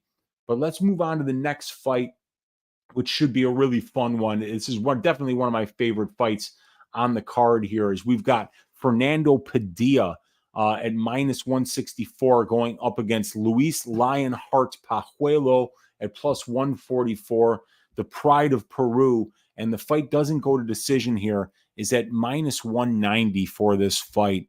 So let's first start talking about the trends here. We've got Fernando has won 3 of his last 4 fights and 5 of his last 7. He's coming off a unanimous decision loss to Kyle Nelson as a -250 favorite back in September. And before that, he won his UFC debut versus Julian Erosa by first round knockout as a +125 underdog. So the market has gotten Padilla wrong in both of his UFC fights thus far. Right now, Padilla is a -160 favorite over Luis Pajuelo. Padilla is still only 27 years old and has a significant pro experience advantage over Pajuelo. He's 15-5 as a pro, and he's finished 13 of those 15 wins inside the distance. Padilla has also never been finished, so he's quite durable. Minute winning is not Padilla's strong suit, as he has a 2-5 career record to the decision. Padilla's 5 career losses come to solid names like Dan Ige, Taliesin Suarez, Kurt Kinzer, Spike Carlisle, and Kyle Nelson. So at only 27 years of age, Padilla is well-tested, he's well-rounded, experienced, and a very dangerous finisher wherever the fight goes. So he's going to be a tough test for the less experienced and less well-rounded and tested newcomer in Pajuelo. So Padilla, massive measurables advantages here, everybody. He's 2 years younger. He's 3 inches taller, and he's got a 7-inch reach advantage. So he's now, not only is he 2 years younger, but he's also got a massive pro experience advantage to go along with that youth, with 11 more pro fights, 75 more minutes of cage time, and 4.5 more years as a fighter. And he's even got the UFC experience advantage with 2 more fights, 17 more minutes of octagon time, as his opponent Pajuelo will be making his UFC debut on Saturday. And Fernando's a solid offensive striker. He's got good boxing. He's got a nice long jab. He's got great kicks to all targets on the body, good movement. The chin is tucked. The hands are high. The movement is really solid, and he flashes power. He uses his length well, but the defense isn't great. But he makes up for that with a very dependable chin. He's 5-0 to the KO, and he throws a lot of volume and pressures when he's at distance. He knocked out Erosa in less than 2 minutes in his UFC debut while throwing almost 17 distance strike attempts per minute in his brief time at range. Dealing with his length, his jab, his teeps, and his low leg kicks will be a problem for anybody. And Padilla is nasty in the clinch. He uses those sharp elbows and knees of his very well, so it's dangerous to spend time in the clinch with this guy. Padilla finished Cameron Graves in Fury FC with a nasty series of knees and uppercuts in the clinch, and he ultimately finished with a perfect clinch elbow from the collar tie position. And Padilla is 8-0 to the submission in his career. He's a 10th planet Brazilian Jiu-Jitsu guy, and his rubber guard is really good, and obviously his length presents a unique problem to a lot of people. He's most dangerous from his back, and when you look at his resume, you see all of his submissions are guard submissions. He's got 4 arm bars, he's got 3 triangles, and he's got 1 triangle arm bar. So obviously, if you take Padilla down, your submission defense from the guard better be on point. And Padilla is the much more experienced fighter as a pro, in addition to being the younger fighter. He's also fought the much tougher level of competition as a pro, both on the regional scene and in the UFC, as Pajuelo has to deal with the nerves and potential adrenaline dump that sometimes goes along with making one's UFC debut. Now, Pajuelo, he's got that dog in him. He comes to fight, and his output, pace, pressure, and durability are all turned up to 10. So he finds the quit in his opponents with the output and pressure, and sometimes he finds the power shot on the feet or on the ground that ends the fight. Luis does his best work at distance striking range and in the clinch, and since Padilla doesn't really go for takedowns, this promises to be a distance striking battle, which gives a fighter like Pajuelo a chance to win because he's a handful in that style of fight. So this is brilliant matchmaking. Pajuelo is in all action, get in the pocket, swing and bang Donnybrooks. And Padilla is exactly the kind of fighter who will be happy to engage in that kind of a fight. Both guys are dangerous finishers, having finished 20 of their 23 combined pro wins. That's 87%. And neither one of these guys has been finished in 6 combined losses. Both guys have power on the feet and are confident in their stand-up skills. Padilla has a lot of advantages, being 2 years younger, 3 inches taller, 7-inch reach advantage, the pro and UFC experience advantages, the submission grappling advantages, and the overall strength of schedule advantage, while Pajuelo brings a chaotic brawl that tests his opponent's desire to be in an attritional war that few opponents can deal with for a full 15 minutes. I can't wait for this fight. And even though neither one of these guys has ever been finished, I have a feeling someone gets served here. I rate Padilla's precision and power on the feet as better than Pajuelo's, especially early in the fight. However, as this fight goes on, I think Pajuelo's pressure, pace, output, and ability to keep his opponent on their back foot will really wear on Padilla, who does slow down later in fights, as evidenced by the fact that he's 2-5 in his pro career to the decision. 2-5. So he's not winning a ton of minutes. We know Corazon de Leon Pajuelo categorically refuses to fuck off. So the longer this fight goes, I think Pajuelo becomes way more dangerous. Maybe a live entry on Pajuelo after the first is in order, and I feel like Pajuelo rounds 2 or 3 will be very live with the pace and output that he brings, but there's too many disadvantages on paper on the Pajuelo side to ignore here. So I do have to pick Fernando Padilla to win this fight and win it by first round knockout. I think that this is going to be such a fun fight, and I can't wait to see it because this guy Pajuelo is going to bring super fun fights. But, you know, I think that this for Padilla is too much too soon for him. And but I do think the matchmaking is perfect because Padilla is not a guy who's going to take down Pajuelo and take advantage of the fact that he really doesn't have much of a ground game here. I think Padilla is going to engage in Pajuelo's best side, which is the striking, which is going to make this a really fun fight to watch. And Pajuelo, I think he loses. Padilla by first round KO is the pick. All right. Let's see. Whenever I hear Lionheart, I automatically think of Angalusa. Yes, sir, dude. Oh, well, Lusa had never been finished. But yeah, that fight was not going his way. Pajuelo will win by insecticide. Don't sleep on Pajuelo's boxing experience. Yeah, he's got nice hands. I think Padilla snipes Pajuelo in under 1.5. I tend to agree with you there. Activate saying Robbie Ring fight was one-sided, but anyone could have said parent coaches ain't a good base for MMA, and I agree with that. Yeah, if you're being trained by your parents, it's usually not a good thing. Crystal Octahedron saying, unless you're Habib Nurmagomedov, but Luis will eat a few shots, get in the pocket, and swarm Padilla. It's going to be such a fun fight. And I did parlay the fight doesn't go to decision here. So minus 155, fight ends inside the distance, I think is a good look this week. Ring fight was an awful matchup for that kid. I had him parlayed with the next 2 weeks' cards. Padilla said he would grapple. He's scared of those hands. He might grapple, and I think he can find a submission in this fight too. He said if he wanted to strike, he would go join K1. Cole Stein saying, Unc, I hope you have a great vacation. Thanks, Cole. I appreciate that, man. Is Padilla's gym at Elevation? Padilla, I don't know. He's in Mexico somewhere, I think.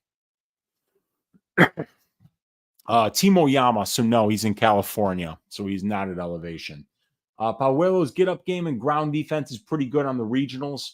But yeah, he hasn't fought anyone on the regionals, though. Pajuelo is the Peru national boxing team coach or something high tier like that. Okay. Crystal, I still need to watch tape on Luis. Get ready to get PTSD. Yeah, the good point, Khabib family. That's true. Yeah. And we've got I taped it for DWCS and still have nightmares about one of his finishes. All right, you guys. Let's get to the next fight here, which is going to be another barn burner, as we have the return of Billy Quarantillo at minus 124 going up against Youssef Zalal, the Moroccan Devil. The Moroccan Devil is plus 104 here, and we got the fight doesn't go to decision here, plus money at plus 185, which is just kind of interesting for a Billy Q fight because he always brings a lot of chaos, but nobody's ever finished Youssef Zalal, and Youssef not really much of a finisher at this level either. So a lot of people do think that this fight is going to go to decision because Youssef Zalal is so durable. But let me get this here. There we go. Got the numbers up there for you guys. And let's first start talking about the trends after I get a sip of water.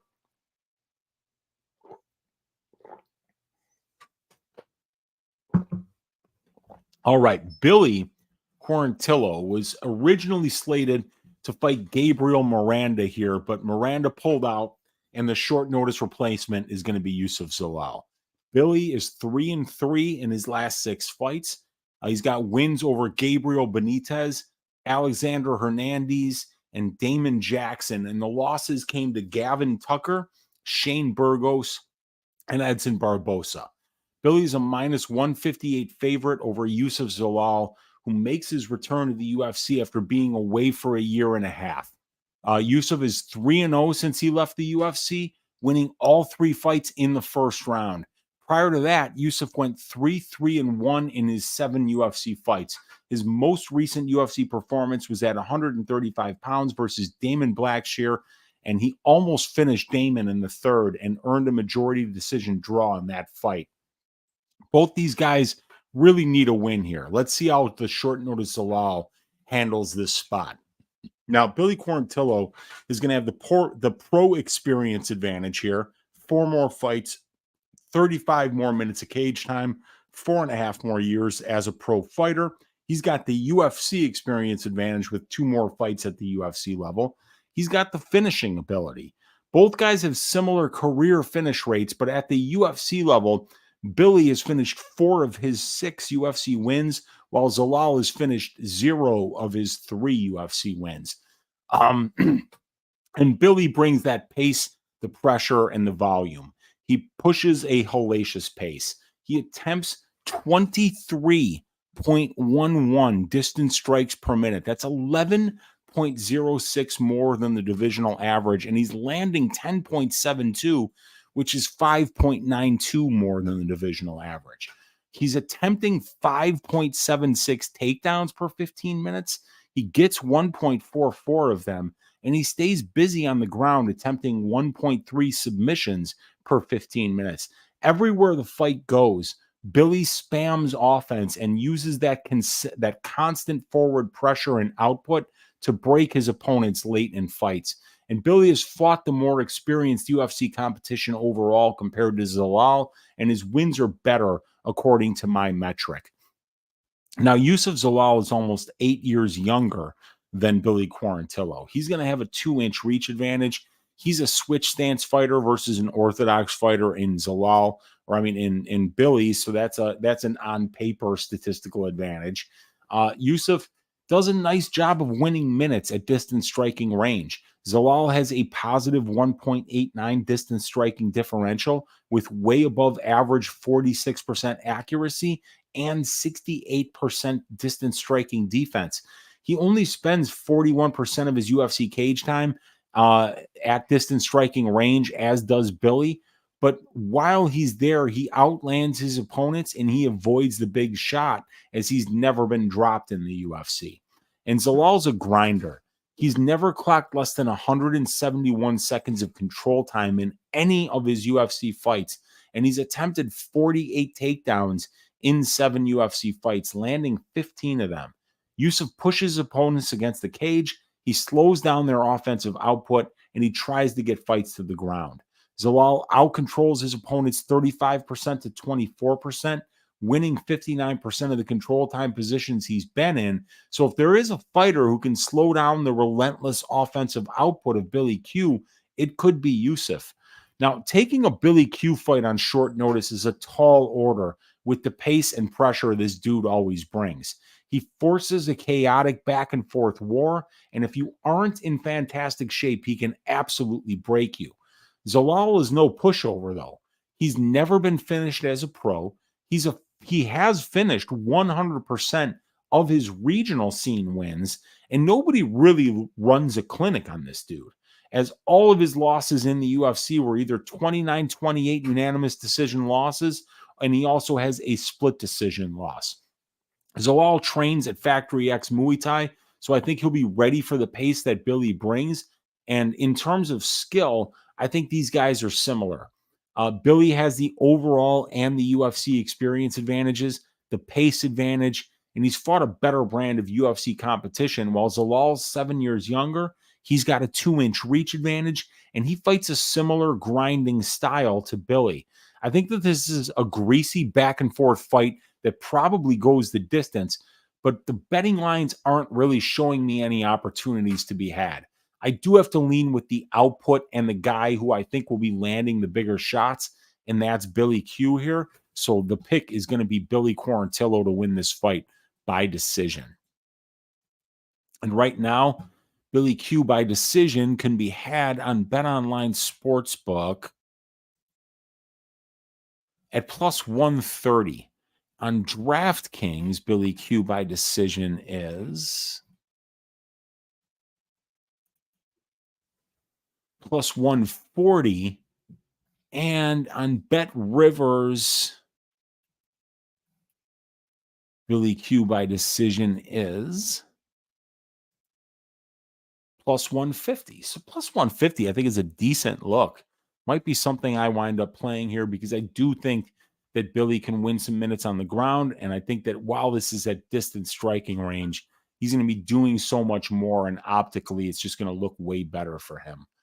So yeah, pick is Billy Q by decision. Let's see what you guys are saying in the chat here. By the way, Billy Q fighting at the Apex is criminal by the UFC, but it sounded like he was taking any fight he could get before his kid is born. Yeah, he was originally slated to fight Gabriel Miranda, so obviously he wanted to just get one out of the way. Crystal saying, bet draw. Billy Q will get a point deducted for grabbing the fence or hitting the back of the head. That's not a bad look, and this fight probably does go to decision, and Billy Q is the kind of guy who can get a 10-8 round.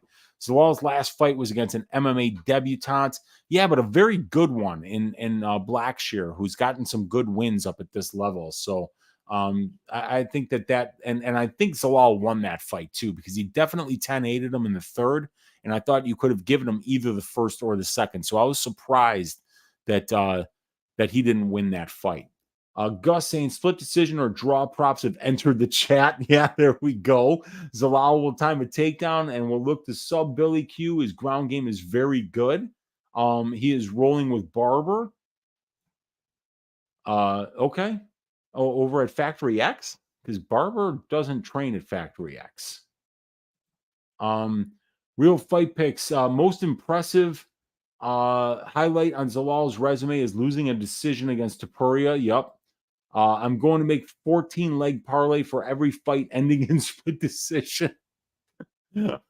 Benito, finisher versus decision maker. If my first thought was bet Zalal plus 3.5, but it's minus 220 on Bet Online last I checked. Yeah, that's not good enough, man.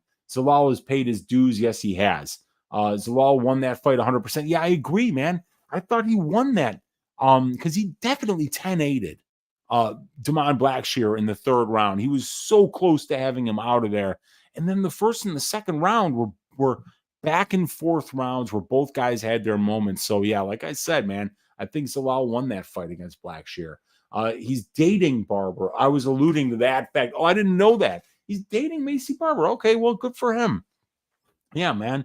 And then in real fight picks, just a great man. Just letting him know. He's just letting him borrow her right now. That 209 represent. Let's go, man. All right, you guys. Let's move on to the next fight. And it is the people's main event here. And it is going to be such a fun fight with two phenomenal blue chip prospects here. We got Peyton Talbot at minus 140, squaring off against Cameron MSP Simon at plus 120. The fight doesn't go to decision here at plus 135 for this fight. There's the stats. Let me get that up there for you guys. And let's first start talking about the trends in this spot. Peyton Talbot is undefeated as a professional. He's 7-0 with 6 finishes. He's faced a solid level of regional scene competition, and he has an all-offense, no-defense style where he drowns his opponents in volume, walking forward, trusting his chin, and breaking his opponent late in the fight. Peyton beat Reyes Cortez as a minus 155 favorite on Dana White's Contender Series, and then he finished Nick Aguirre in the third round of his UFC debut as a minus 775 favorite. He's minus 150 right now versus another blue chip prospect in Cameron Simon. Cam is 9-1 as a pro and coming off the only loss of his pro career as a plus 135 underdog to Christian Rodriguez, who we just saw get a big win the other day. C-Rod came in 4 pounds heavy and won a 30-27 unanimous decision over Cam. Prior to that, Cam was on a 9-fight winning streak with UFC wins over Terrence Mitchell at minus 560, Manna Martinez is a minus 275 favorite, and Stephen Obi-Wan Shinobi, the Pillow, Kozlow at minus 315. Not the most impressive wins, but you can only beat who they put in front of you. These guys are well matched, and they have a similar fighting style, which is why this appears to be the people's main event this week. Now, Peyton Talbot's going to be bigger. He's 2 inches taller, and he's going to have a 3-inch reach advantage over Cameron. And the combination of durability, elite conditioning, pace, and output is what Peyton Talbot brings. He breaks opponents with forward pressure and constant offensive output. He's got 3 second-round finishes and 3 third-round finishes. In his only career decision win on Dana White's Contender Series versus Junior Cortez, he landed 145 significant strikes. Peyton never stops throwing, refuses to fuck off, and doesn't give his opponents a chance to breathe. If you go into a fight with this dude and your conditioning isn't up to snuff, Peyton is going to be a nightmare opponent for you. Now, MSP Simon is 2.5 years younger. He's got the pro experience advantage with 3 more fights and about 25 more minutes of cage time. He has the UFC experience advantage with 3 more fights and 35 more minutes of octagon time. And Cameron's a crisp, technical, and powerful striker. He's got a positive 1.78 distance striking differential with a 0.58% distance knockdown percent. 2 of his 3 UFC wins come by way of knockout. 6-0 to the KO as a pro is Simon. And he's got high volume at distance, attempting 16.27 distance strikes per minute, landing 7 of them. He spends about half his time at distance striking range, and he loves to counter while he's usually the one pressuring as well. But in this fight, I don't think he's going to be the one pressuring. And Cam has got a solid ground game with way above average grappling efficiency. He attempts 32% of the total takedowns in his fights, and he gets 25% of the total takedowns, but yet he manages to win 60% of his fights control time positions. So that's really good efficiency. Cameron has got excellent ground and pound when he gets to dominant positions. And he's got 3 more fights at the UFC level than Peyton Talbot does. So he's faced the better level of UFC competition compared to Peyton. Now, Peyton Talbot is a fascinating fighter. I've never seen anyone look as comfortable and unfazed with fighting at this level as Peyton seems to be. He always looks calm. Even when he's put in bad spots and is losing rounds, I mean, he looks calm. He throws tons of volume, but he doesn't load up on his strikes. And his in-cage mental warfare shouldn't be ignored either. He manages his energy output so well, and it allows him to fight at the nightmarish pace that he always seems to keep. His durability, his ability to roll with punches, those allow him to stay on the relentless pressure and absorb his opponent's hardest strikes while continuing to pressure and outwork his opponent. He's incredibly confident in himself and his abilities, and you can't shake that confidence simply by winning a round off of him. Peyton's striking is damn good. His output is constant. He doesn't load up, and he's very accurate with the wide variety of strikes that he throws. Peyton Talbot round 3 is a system bet right now, and it's something I played along with Cameron Simon's round 3 prop. Everything Peyton does well, Cameron is also very good at. Cam is durable. Cam throws over 16 distance strike attempts per minute and is very accurate and flashes some power as well. His grappling efficiency is way above average, and that could be a potential avenue for him to win minutes. What I wonder is whether Cameron will be able to get Peyton's respect at range and stop that relentless pressure that he brings. Because if he doesn't, I could see Cameron succumbing to the deluge of volume that Peyton brings as the fight progresses. This is my favorite fight on the card. 2 blue chip prospects under the age of 26 that bring relentless pressure and volume and have a penchant for finishing fights late. I might look at making an over 1.5 round play here, combined with a fight doesn't go to decision bet to try to profit from a late finish on either side.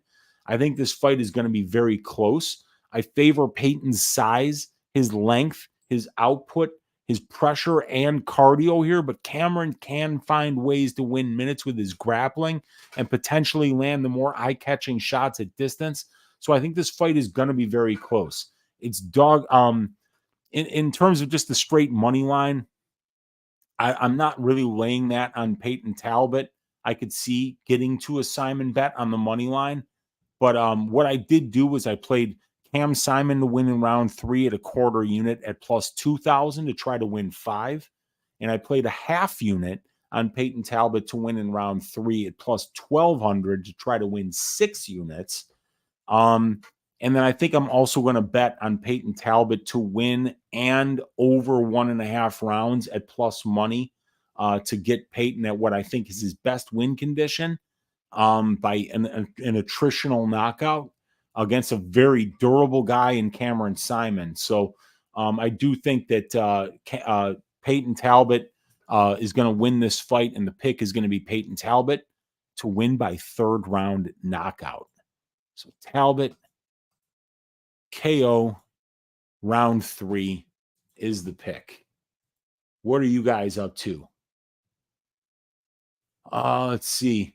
We got that's a way to end the day. And he's referring to Real Fight Pick, saying he almost went to Nick Diaz Academy today, but they didn't open until 5:30. He was going to challenge anyone there. Pierre bet Simon at minus 105. He's shocked by the line movement here. We got Morphatrix saying being 3-1 in the UFC at 22 years of age is crazy. Yes, it is. Absolutely. Daz Files, Peyton, hopefully drive the cash up to my driveway on Peyton Place. Let's go. Gus B saying Talbot all day. Simon is good, and I don't think he gets finished. I'm on that round 3 at plus 650 with you as well. Great show, Unk. Thank you, Gus. I appreciate you. We got Cody Cigar in the room saying, I see Peyton landing the more damaging shots and not being able to hold him down for long periods of time. Yeah, man, I think that this is going to be such a fun fight. C-Rod couldn't keep Soyman on the mat. Yep. Cody Cigar saying Simon not able to hold him down. Yep. Pierre saying Cameron will take him down. He has cauliflower ears like Khabib. Maybe not. I don't know. We haven't seen much of that from Cam Simon. He had surgery on his ear recently. Okay, that's good. Pierre saying exactly. He was compromised going into his last fight against C-Rod. And C-Rod came in 4 pounds heavy too. Yeah, and had a burst eardrum. Oh, wow. Okay, that's not good. Yeah, so that was his worst performance against C-Rod, but C-Rod's an absolute stud. So it's that we can forgive that. All right, you guys, let's move on to the next fight. There's 49 of you guys hanging out live with me here. Hit that thumbs up if you haven't already. Hit that subscribe so you don't miss out on any of the great channel that's coming or any of the great content that's coming up here on this channel. And please consider joining the Patreon where you get access to these phenomenal stats that you're seeing here on this channel at all times. And then let's talk about the next fight. It is going to be the Golden Boy, Edmund Shabazian at -200, going up against AJ Dobson, the +170 underdog. Fight doesn't go to decision here, and -165 for this fight. All right. So let's talk about the trends first. Edmund Shabazian's ice cold right now. He's lost 4 out of his last 5 fights, with the only win coming against Dalcha Lungiambula as a -305 favorite. Dalcha is 2-5 in the UFC. So Edmund's 4 UFC losses come against top-notch competition like Derek Brunson, Jack Hermanson, Nasruddin Imavov, and Anthony Hernandez. So AJ Dobson is a big step down in level of competition for Edmund. So this will be the first time he's closed as a favorite outside of the Dalcha fight, of course, since 2020, when he was a -400 favorite to Derek Brunson, a fight that he lost. But going into that Brunson fight, Edmund was 11-0 with 10 first-round finishes and thought to be the next big thing in the middleweight division until Brunson exposed his terrible conditioning and that massive hole in his defensive wrestling. So in Edmund's 4 UFC losses, he's been taken down 13 times on 30 attempts. That's 4.22 takedowns allowed per 15 minutes in his losses. And in those losses, he's been controlled for over 46% of his octagon time in those losses. So Edmund's 5 UFC wins, he's only been taken down once on 8 total attempts, and he's been controlled by his opponents for only 59 seconds in those 5 fights. So that's 3.4% control time allowed in his wins. So Edmund right now is a -205 favorite versus AJ Dobson, who's 1-2 in the UFC and is fresh off of a 29-28 unanimous decision win over Tafon and Chukwi as a +120 underdog. And prior to that, he was on a 2-fight losing streak versus Armin Petrosian as a +170 underdog, and Jacob Malkoun as a pick'em. So Dobson is a well-rounded guy with 2 career wins by submission, 3 by knockout, and 2 by decision. He has power on the feet. He's shown the ability to be able to wrestle and finish fights with submissions. Should be a banger of a middleweight fight between 2 finishers here. Now, Shabazian is 6 years younger, and he's 1 inch taller than AJ. And he's got the overall experience advantage with 6 more pro fights and about 15 more minutes of pro cage time. And he's also got the UFC experience advantage with 6 more fights than AJ and about a half hour more of octagon time. And Edmund's been the more dangerous finisher. He's got a better finish rate overall at 91% compared to 72% for Dobson. And in the UFC, Shabazian's got an 80% finish rate, 4 out of his 5 wins coming inside the distance, while Dobson hasn't finished any of his UFC wins, or his only UFC win. He wasn't able to finish it. And I would say he's the more dangerous striker. Edmund has serious power in his hands. 10 of his 12 pro wins come by way of knockout. He's got a positive 0.42 distance striking differential, 45% accuracy, 58% defense. He's landed 3 knockdowns and absorbed 0. And he has a positive 1.92% distance knockdown percent. And he's extremely dangerous with that power in the first round of fights. And Edmund has fought, beaten, and lost to the more experienced brand of UFC competition with the better win-loss records. Now, AJ Dobson has a 2-inch reach advantage. He's a well-rounded, powerful fighter in his own right. He's an explosive athlete with fight-stopping power who will mix in the wrestling to try to win minutes. And having to worry about the wrestling against somebody with the power that AJ possesses can give his opponents a lot to think about when they're on the feet. Dobson faced a couple of solid kickboxers in Nchukwi and Petrosian in the UFC, and he held his own on the feet with them and absorbed very few big strikes in those fights. So it'll be interesting to see if Edmund can get back on track here. AJ's a tough opponent, and we haven't seen Edmund in about 10 months, but he's still only 26 years old, and he always will have those crisp, powerful hands going for him while his grappling game continues to improve. Edmund is the younger and more experienced fighter who's fought the better brand of competition, so those are some reasons to like him here.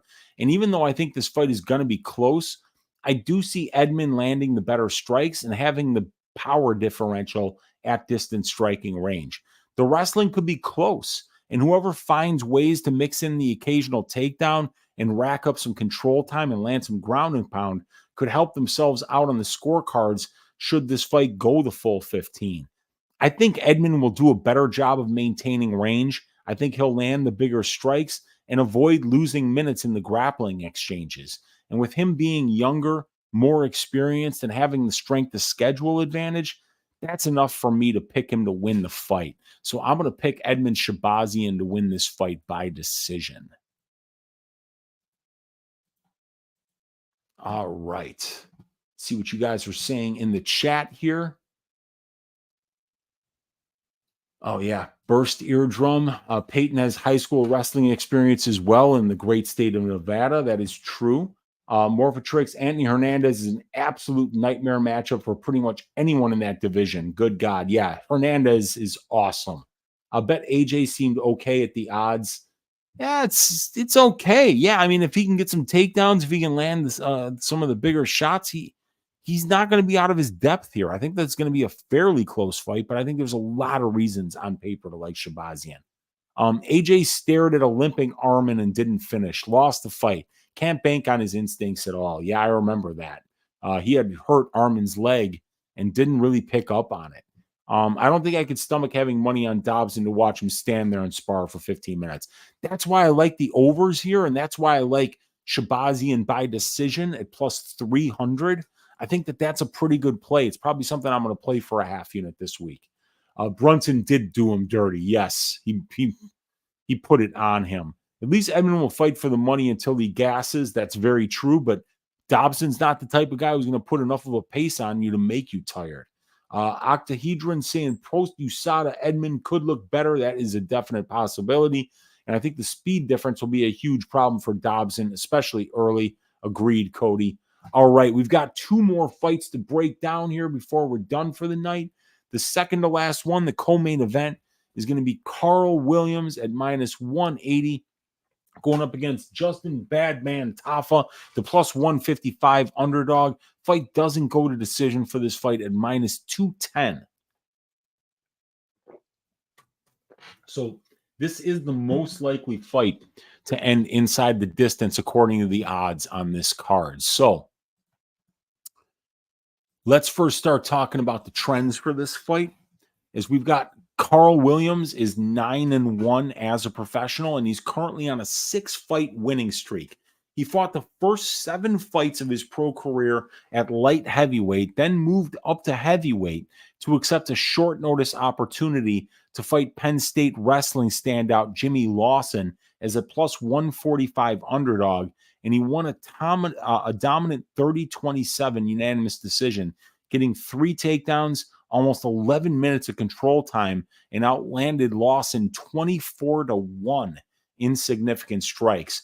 Carl then went on to dispatch of Lucas Bresky as a minus 250 favorite by another dominant unanimous decision with 8 takedowns in over 10 minutes of control time, then beat the venerable Chase Sherman as a minus 400 favorite by another 30-27 unanimous decision, where he only got 1 takedown on 10 attempts, but managed to outwork Chase on the feet, outlanding him 65-46 at distance and 53-26 in significant head strikes. Carl is currently a minus 175 favorite over Justin Tafa, who just pulled out of his last scheduled fight against Marcos Rogerio de Lima with a knee injury on weigh-in day just over a month ago. So Justin replaces his brother Junior in this matchup, as Junior was the one to replace Justin in the De Lima fight after Justin got injured. So Justin is on a 3-fight winning streak with 3 first-round KO wins over bottom-of-the-barrel UFC heavyweights Harry Hunsucker as a minus 330 favorite, where he actually missed weight in that fight. Then he beat Parker Porter as a minus 120 favorite and Austin Lane as a minus 205 favorite. All of Tafa's 7 pro wins come by way of knockout, 5 of them in the first round and 2 of them in round 2. He's not a minute winner. He's low volume and defensively irresponsible, but man, does he hit hard, and that left hook of his is dynamite. This is a classic striker versus grappler matchup that's interesting to break down.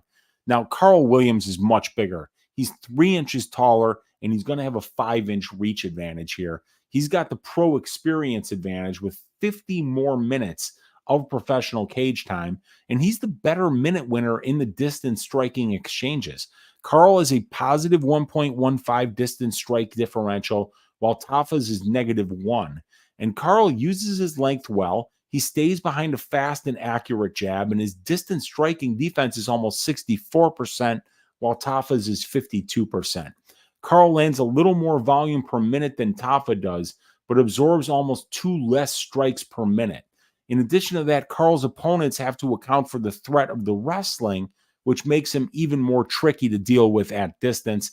And Carl Williams is the far better minute winner in the grappling exchanges. He averages 4.5 takedowns per 15 minutes on 11.5 attempts, and he outcontrols his opponents 43% to 2%, winning 95% of the control time positions his fights are in. Carl wrestles relentlessly and has the conditioning to push a wrestling heavy pace for the full 15 minutes, and that's rare for a heavyweight. Now, Justin Tafa is going to be 4 years younger. He's the southpaw in this southpaw versus orthodox matchup, and Justin has power. He's 7-1 to the KO in his pro career, and he has a 100% finish rate by KO.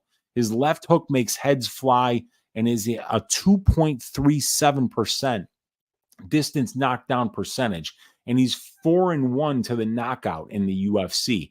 Justin is way more dangerous on the feet, and there is the possibility he could be getting jabbed up for 4 minutes of a round, lands one big left hook that steals the round or ends the fight. So Justin's power, especially early in fights, must be respected. And neither guy has fought the best level of UFC competition, but Justin has been here longer and has always been a heavyweight. So I'd say he has the strength of schedule in this spot, strength of schedule advantage in this spot. Now, this is a striker versus grappler heavyweight fight here that could go either way. Tafa lands bombs on the feet, and if he lands on clean on you, it's nighty-night. Keep your butthole tight. So is Carl going to have to be very careful about how he enters the pocket and looks to enter on his takedowns against Tafa? Tafa cuts to make 266. So throwing around a 285-pound guy on fight day for 15 full minutes is going to be an awfully tall order for Carl. Williams is taller. He's got a 5-inch reach advantage. He's got twice as much pro cage time. He's way more athletic, much faster than Justin. And obviously he has the better wrestling and top control. But all of those advantages mean jack shit if Tafa lands a clean power left hand or a head kick on you. Justin is a power striker with 100% finish rate by KO. He's front-loaded. All his wins come in the first or second round. It's going to take a perfect performance from Carl early in this fight to avoid that big shot at Tafa, out-wrestle a 285-pound man, and hold him down. I think if Carl is able to get Justin's back on the mat and get to half guard, that he will keep him there, as fat asses are hard to take down, but much easier to keep down. Tafa's recent knee injury also needs to be taken into account, as Carl is going to make this dude wrestle. So if his knee isn't ready to go yet, that could be a major issue against an opponent like Williams. There are too many ways this fight could go, and I feel the most responsible thing I can do is keep my money away from it and look for more predictable spots with less variance. But the pick is going to be Carl Williams to win this fight by decision here with not much confidence. Carl Williams by decision, but I fear the left hand of Justin Tafa. All right, you guys, let's see what you're saying in the chat before we get to the main event. Yeah, I think the speed difference will be a huge problem for Dobson, especially early in the previous fight that we were talking about. Yep, live bet Dobson after round one. It's going to be the golden shower after AJ urinates all over him. Well, we'll see, man. The golden boy becoming the golden shower. If AJ gets his way here, we'll see, man. Did anyone see the video of Justin Tafa's knee injury? People on Twitter seem to think it was fake. But if it wasn't fake, I don't know if I can trust him fighting this soon. Agree. Tafa smash, says Daz Files, and he can absolutely get an early knockout here. I did some math earlier, and I found that if you go on Bet Online and do a de facto bet, you can get Tafa round one, round two KO at plus 271 by adjusting a first round bet and a second round bet, so that if either one of them hits, you'll make the same amount of money. You can do that on Bet Online right now for plus 271 for a Tafa round 1-2 KO, and I think that's a pretty good look. And Kiwi Brew with the 100. All right, you guys, let's get to the main event of the evening. It is Amanda Ribas at plus 175. Going up against Thug Rose Namajunas. Let's just change it to Thug Rose. All right. And Thug Rose is minus 205 here. The fight doesn't go to decision for this fight.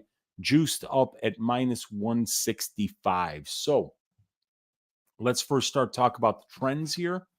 And Amanda Ribas is 3-3 in her last 6 UFC fights, and she's had impressive dominant wins over Virna Jandiroba, Viviane Araújo, and Luana Pinheiro, and a close split decision loss to Caitlin Sermonara, and then she's been knocked out twice by Marina Rodriguez at the UFC level and Macy Barber.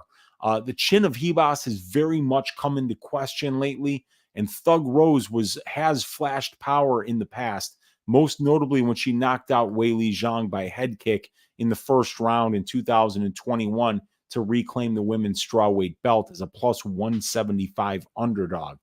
Ribas is coming off a third-round KO win over Luana Pinheiro as a minus 240 favorite, and before that, she was knocked out in the second round by flyweight contender Macy Barber as a minus 200 favorite.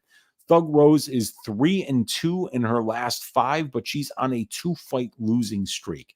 She lost the belt by split decision to Carla Esparza in what might have been the worst fight of all time as a minus 220 favorite. She then took 16 months off, moved up to flyweight, then lost a unanimous decision to Manon Fiorot 6 months ago as a plus 160 underdog in what was a very close fight that showed she can compete against the best in the division. Rose is currently a minus 205 favorite in this 5-round main event over Amanda Ribas. Now, Amanda is 1 year younger. She's going to have a 1-inch reach advantage, and she stays much busier at distance striking range. She's attempting 17.4 distance strikes per minute, while Rose attempts just under 11. And Amanda lands 6.84 distance strikes per minute, as we can see there, compared to only 3.96 for Thug Rose. So a positive 2.56 distance striking differential for Amanda is much better than positive 0.19 for Thug Rose. So we can see that both of these ladies are pretty good defensively. And Ribas just a little bit more accurate at range, but it's that distance that she's throwing out there, or I mean, the volume that she's throwing that's allowing her to outland her opponents at such an alarming rate here. And Amanda Ribas has also been extremely efficient as a grappler. She attempts 54% of the total takedowns in her fights and gets 83% of them. And she wins 80% of the control time positions in her fights. Her takedown accuracy at 52% and defense at 87.5% are both way above average for the division.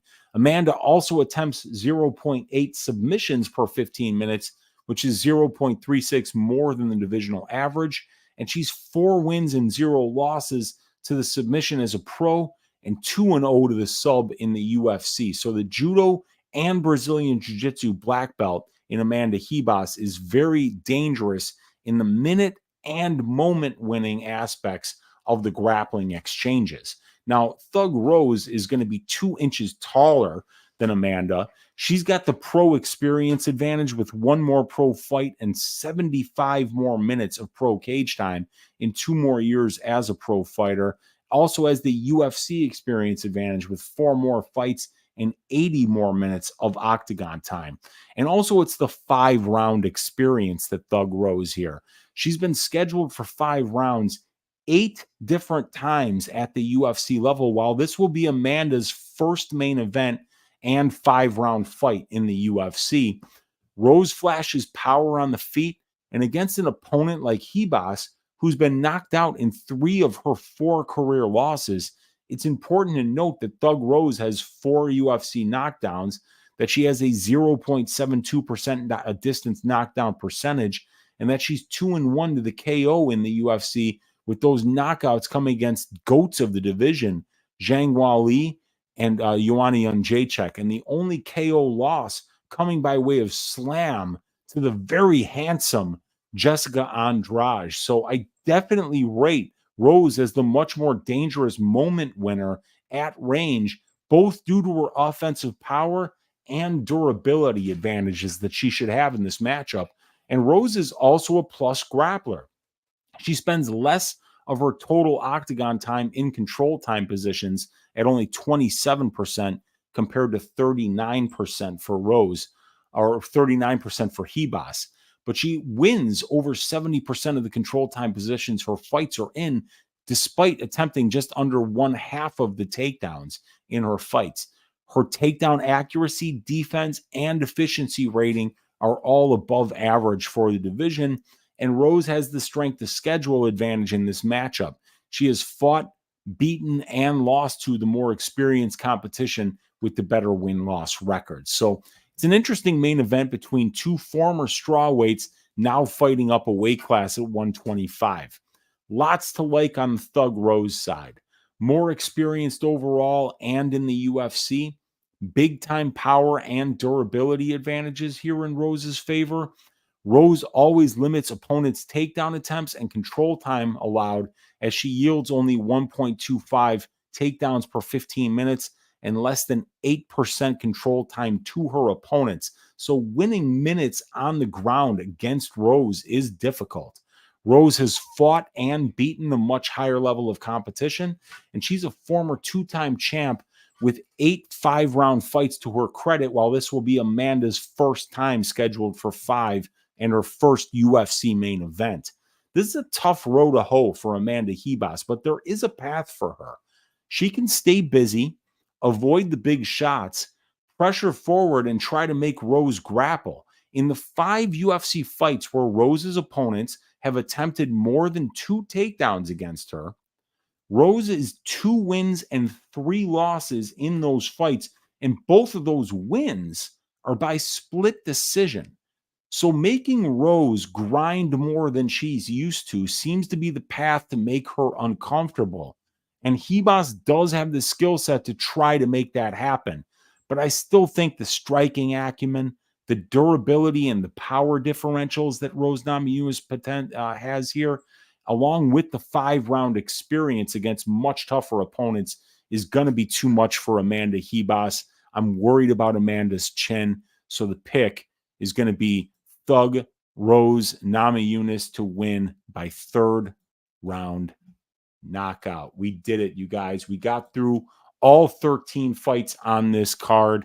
I'm about to give you my tracked bets so far this week. Also the leans that I'm also looking to bet. We're going to give you the Bootsy Collins Memorial Dogs or Parkin pick of the week. And we're also going to give you Uncle Weezy's ass shaving of the week. So let me know in the chat right now who you guys got for the ass shaving of the week this week. But first, let's talk about so Tafa is blowing up the arse template. Yes, he always is with an ass like that. How could he not, Kiwi Brew? Tafa finish only is -115, but I'm worried about the knee injury for Tafa and how we have no idea how Justin Tafa looks on the ground. So if he's a complete fish on the ground like his brother is, there's a potential that Carl Williams could get a finish on the ground here. But I don't hate the Tafa finish only at -115, but I'd rather MMA hedge funds put those bets together where I bet Tafa KO1 and Tafa KO2, and you line up the amounts on both of them so that no matter which one wins, you win the same amount of money. That's plus 271. I would much rather play that.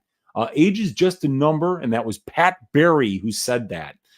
We got Jeff saying Amanda's home is straw weight, so she won't fully fill into flyweight. Rose is sticking here, so we'll see at face-offs if there's a size difference. Hard to pick Ribas apart from range in a smaller cage. Yeah, I know.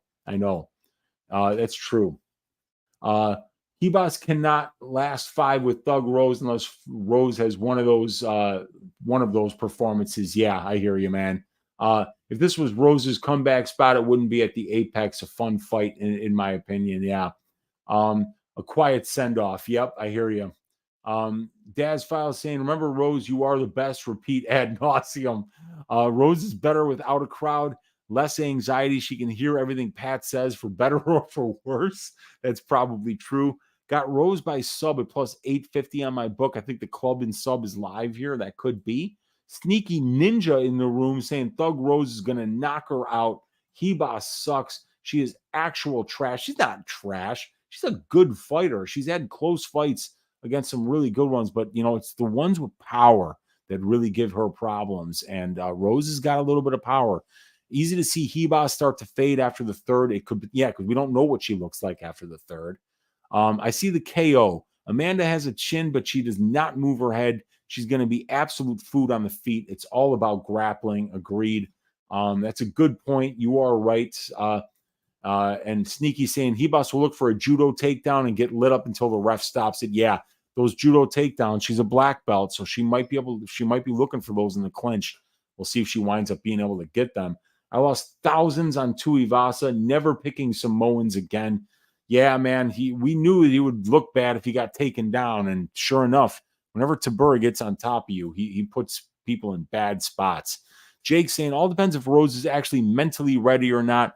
Wouldn't better with my money. I hear you, man. Chelsea Chandler looks better than Ribas. I don't know about that, dude. Crystal Octahedron saying if it was even money, I would bet Rose for sure. Hear that crowd booing? That means you're doing your job, Rose. Coach is doing as far as the fight. I remember that. All right, you guys. So if we go to the handicapper index here to the tracked bets, we've got a 1-unit bet on Daria Zhelezniakova at -175 for 1 unit. I've got a 1-unit bet on Igor de Silva at plus 160. I've got a 1/4-unit bet on Cameron Simon to win in round 3 at plus 2,000. And I've got a 1/2-unit bet on Peyton Talbot to win in round 3 at plus 1,200. And then there's also a parlay, which I know I put in there. Why isn't it showing the parlay? All right. The parlay that I've tracked, I know I tracked it, is the over 1.5 rounds in the Shabazian versus Dobson fight, parlayed with the fight doesn't go to decision in the Padilla Pajuelo fight. That came out to plus 145. And I don't know why that is not showing up on my Bet MMA tips, because I know I put that in there. But either way, I guess I'm gonna have to re-put that in there. But that is the last one there. So let's first start talking about the Bootsy Collins Memorial Dogs Are Barking pick of the week. We got to find a plus money spot that we think is going to cash. And that spot this week is going to be the Igor de Silva money line at plus 155. We talked about this when we looked at the stats for this fight. Igor de Silva is the more diverse finisher. He's got as many finishes by submission as he does by knockout. He is the younger guy by about 4 years. He's going to have a 2-inch reach advantage. I like the team over at Shootbox João Emilio more than I like the team at Lucas Mineiro. He's got one more professional fight, a couple more minutes of cage time, and about 4 more years as a pro. I think it's very important to note that Andre Lima has only been a pro mixed martial artist for just over a year, while Igor de Silva has been a pro since the age of 15. So I think De Silva is going to be the more likely guy to win minutes on the ground. I think Lima is going to be the more likely guy to win minutes and moments on the feet. But Silva wrestles a lot, and if he takes a grappler takes a striker and makes him grapple early, I think the striking is going to look better as the fight goes on. So at plus 155 for a fight that I think is a coin flip, and where the underdog, in my opinion, has a lot of on-paper advantages here, including the better level of experience, the better camp, the more well-rounded skill set. I think that's what I'm going to go with here for your Bootsy Collins Memorial Dogs Are Barking pick of the week. We're giving you a nice, fat, plus money number here in a debutante versus debutante fight on Igor de Silva's money line at plus 155, which brings us to the last order of business of the week, and that is Uncle Weezy's ass shaving of the week. You guys, who wins and wins violently? Who wins and brings us some money this week? Who can we bet on to go out there, show out, cash a ticket for us, and bring us some money? Who do you guys think in the chat? I mean, nobody's really talking to me here. We've got Pajuelo for Bootsy. Weezy, it's the right thing to do. And Daria to keep it standing and shave that ass, says MMA Hedge Funds here. We've got Immaculaton saying I had 20 units on Rose in the Rose versus Esparza fight. I felt every second of the inactivity. That's incredible. What a fight to lose 20 units on. One of the worst fights ever. Some of the shittiest coaching ever. And just 2 fighters who didn't want to fight at all that day. Gus is going to be on the Rose 4 and 5 round props. Zalal by sub is good odds, says Crystal Octahedron. We got Billy Q, says our guy Kiwi Brew, for the ass shaving of the week. We got Prince of Mischief saying Trey Ogden for the ass shaving of the week. Well, what I'm going with for the ass shaving of the week this week, it is going to be Fernando Padilla to shave the ass of Luis Pajuelo. This is a massive step up in competition for Luis Pajuelo. And he's fighting a guy who's a lot taller, a lot longer, a very dangerous submission grappler who's fought the much better brand of competition and who has not only a UFC experience advantage, but an overall experience advantage. I think Pajuelo is going to get caught early here. He's going to have a hard time closing this distance. And if he gets too reckless trying to close the distance, I could see Padilla getting a takedown and potentially winning minutes and moments on the ground. I think Padilla's the much more precise striker, while Pajuelo is a little bit more throw caution to the wind, have no defense, and just break your opponent with forward pressure and volume. I think Padilla can find more ways to win this fight. I think he's way more dangerous on the ground and has all the submission upside in this fight And I just love the experience, the length, the size, and the much better level of competition. I think Padilla is going to make this look fairly easy here. But if this fight goes over like the 8 or 9 minute mark and Pajuelo is not dead yet, and Fernando Padilla starts to slow down, shit is going to get very, very interesting. And I think Luis Pajuelo round 3 this week could be a very cheeky play and something that could come through in a big way for you. But I do think Padilla is much more skilled wherever the fight goes, and I love the experience advantage here. So that's what I'm going with for Uncle Weezy's ass shaving of the week. I am putting my faith in the Mexican warrior, Fernando Padilla, to shave the ass of Luis Pajuelo Lionheart, a fight that I absolutely love and I think is going to be one of the best fights of the night, and I'm going with Padilla here. What are you guys saying in the chat here? We got, Padilla could shave some ass here, says Morphatrix, and I agree with him. Pajuelo subbing the long mantis limbs of Padilla wouldn't surprise me either, just because we haven't seen him do it. Doesn't mean he can't. Real Fight Pick saying, comment of the evening, that made my night, to Immaculaton. When Immaculaton said, in 20 minutes, I felt every second for the activity. Yeah.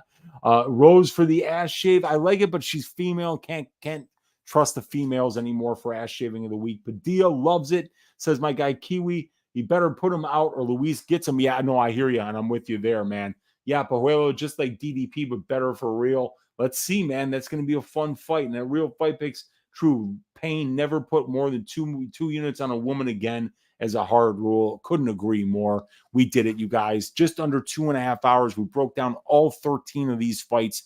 We gave you the track bets. We gave you Uncle Weezy's dog pick of the week, which is going to be Igor de Silva's money line. And Uncle Weezy's ass shaving of the week is for Fernando Padilla. Keep an eye out for the Greasy 4-leg parlay on Friday after the weigh-ins. And from that point on, I will be in Europe for the next 2 weeks. I might do some content here on the channel while I'm away, but it won't be at the usual time, because usually when I go live, it'll be like 4 or 5 o'clock in the morning Europe time, and I will not be doing content at that time. So keep an eye out for everything. I appreciate all you guys. Thank you so much to Low T City Ortega, to Kiwi Brew, and to Daz Files for the donations. Appreciate you guys. Please consider joining the Patreon so you get access to these phenomenal stats every single week, and hit that thumbs up and that subscribe button on your way out. And please leave me a comment down below. Truly appreciate all you guys giving me your attention and big upping the video and watching the content. You guys have a great time watching the fights. Let's stack cash tickets like flapjacks for UFC Vegas 89. God bless each and every one of you, and I will see you on Friday. Good night.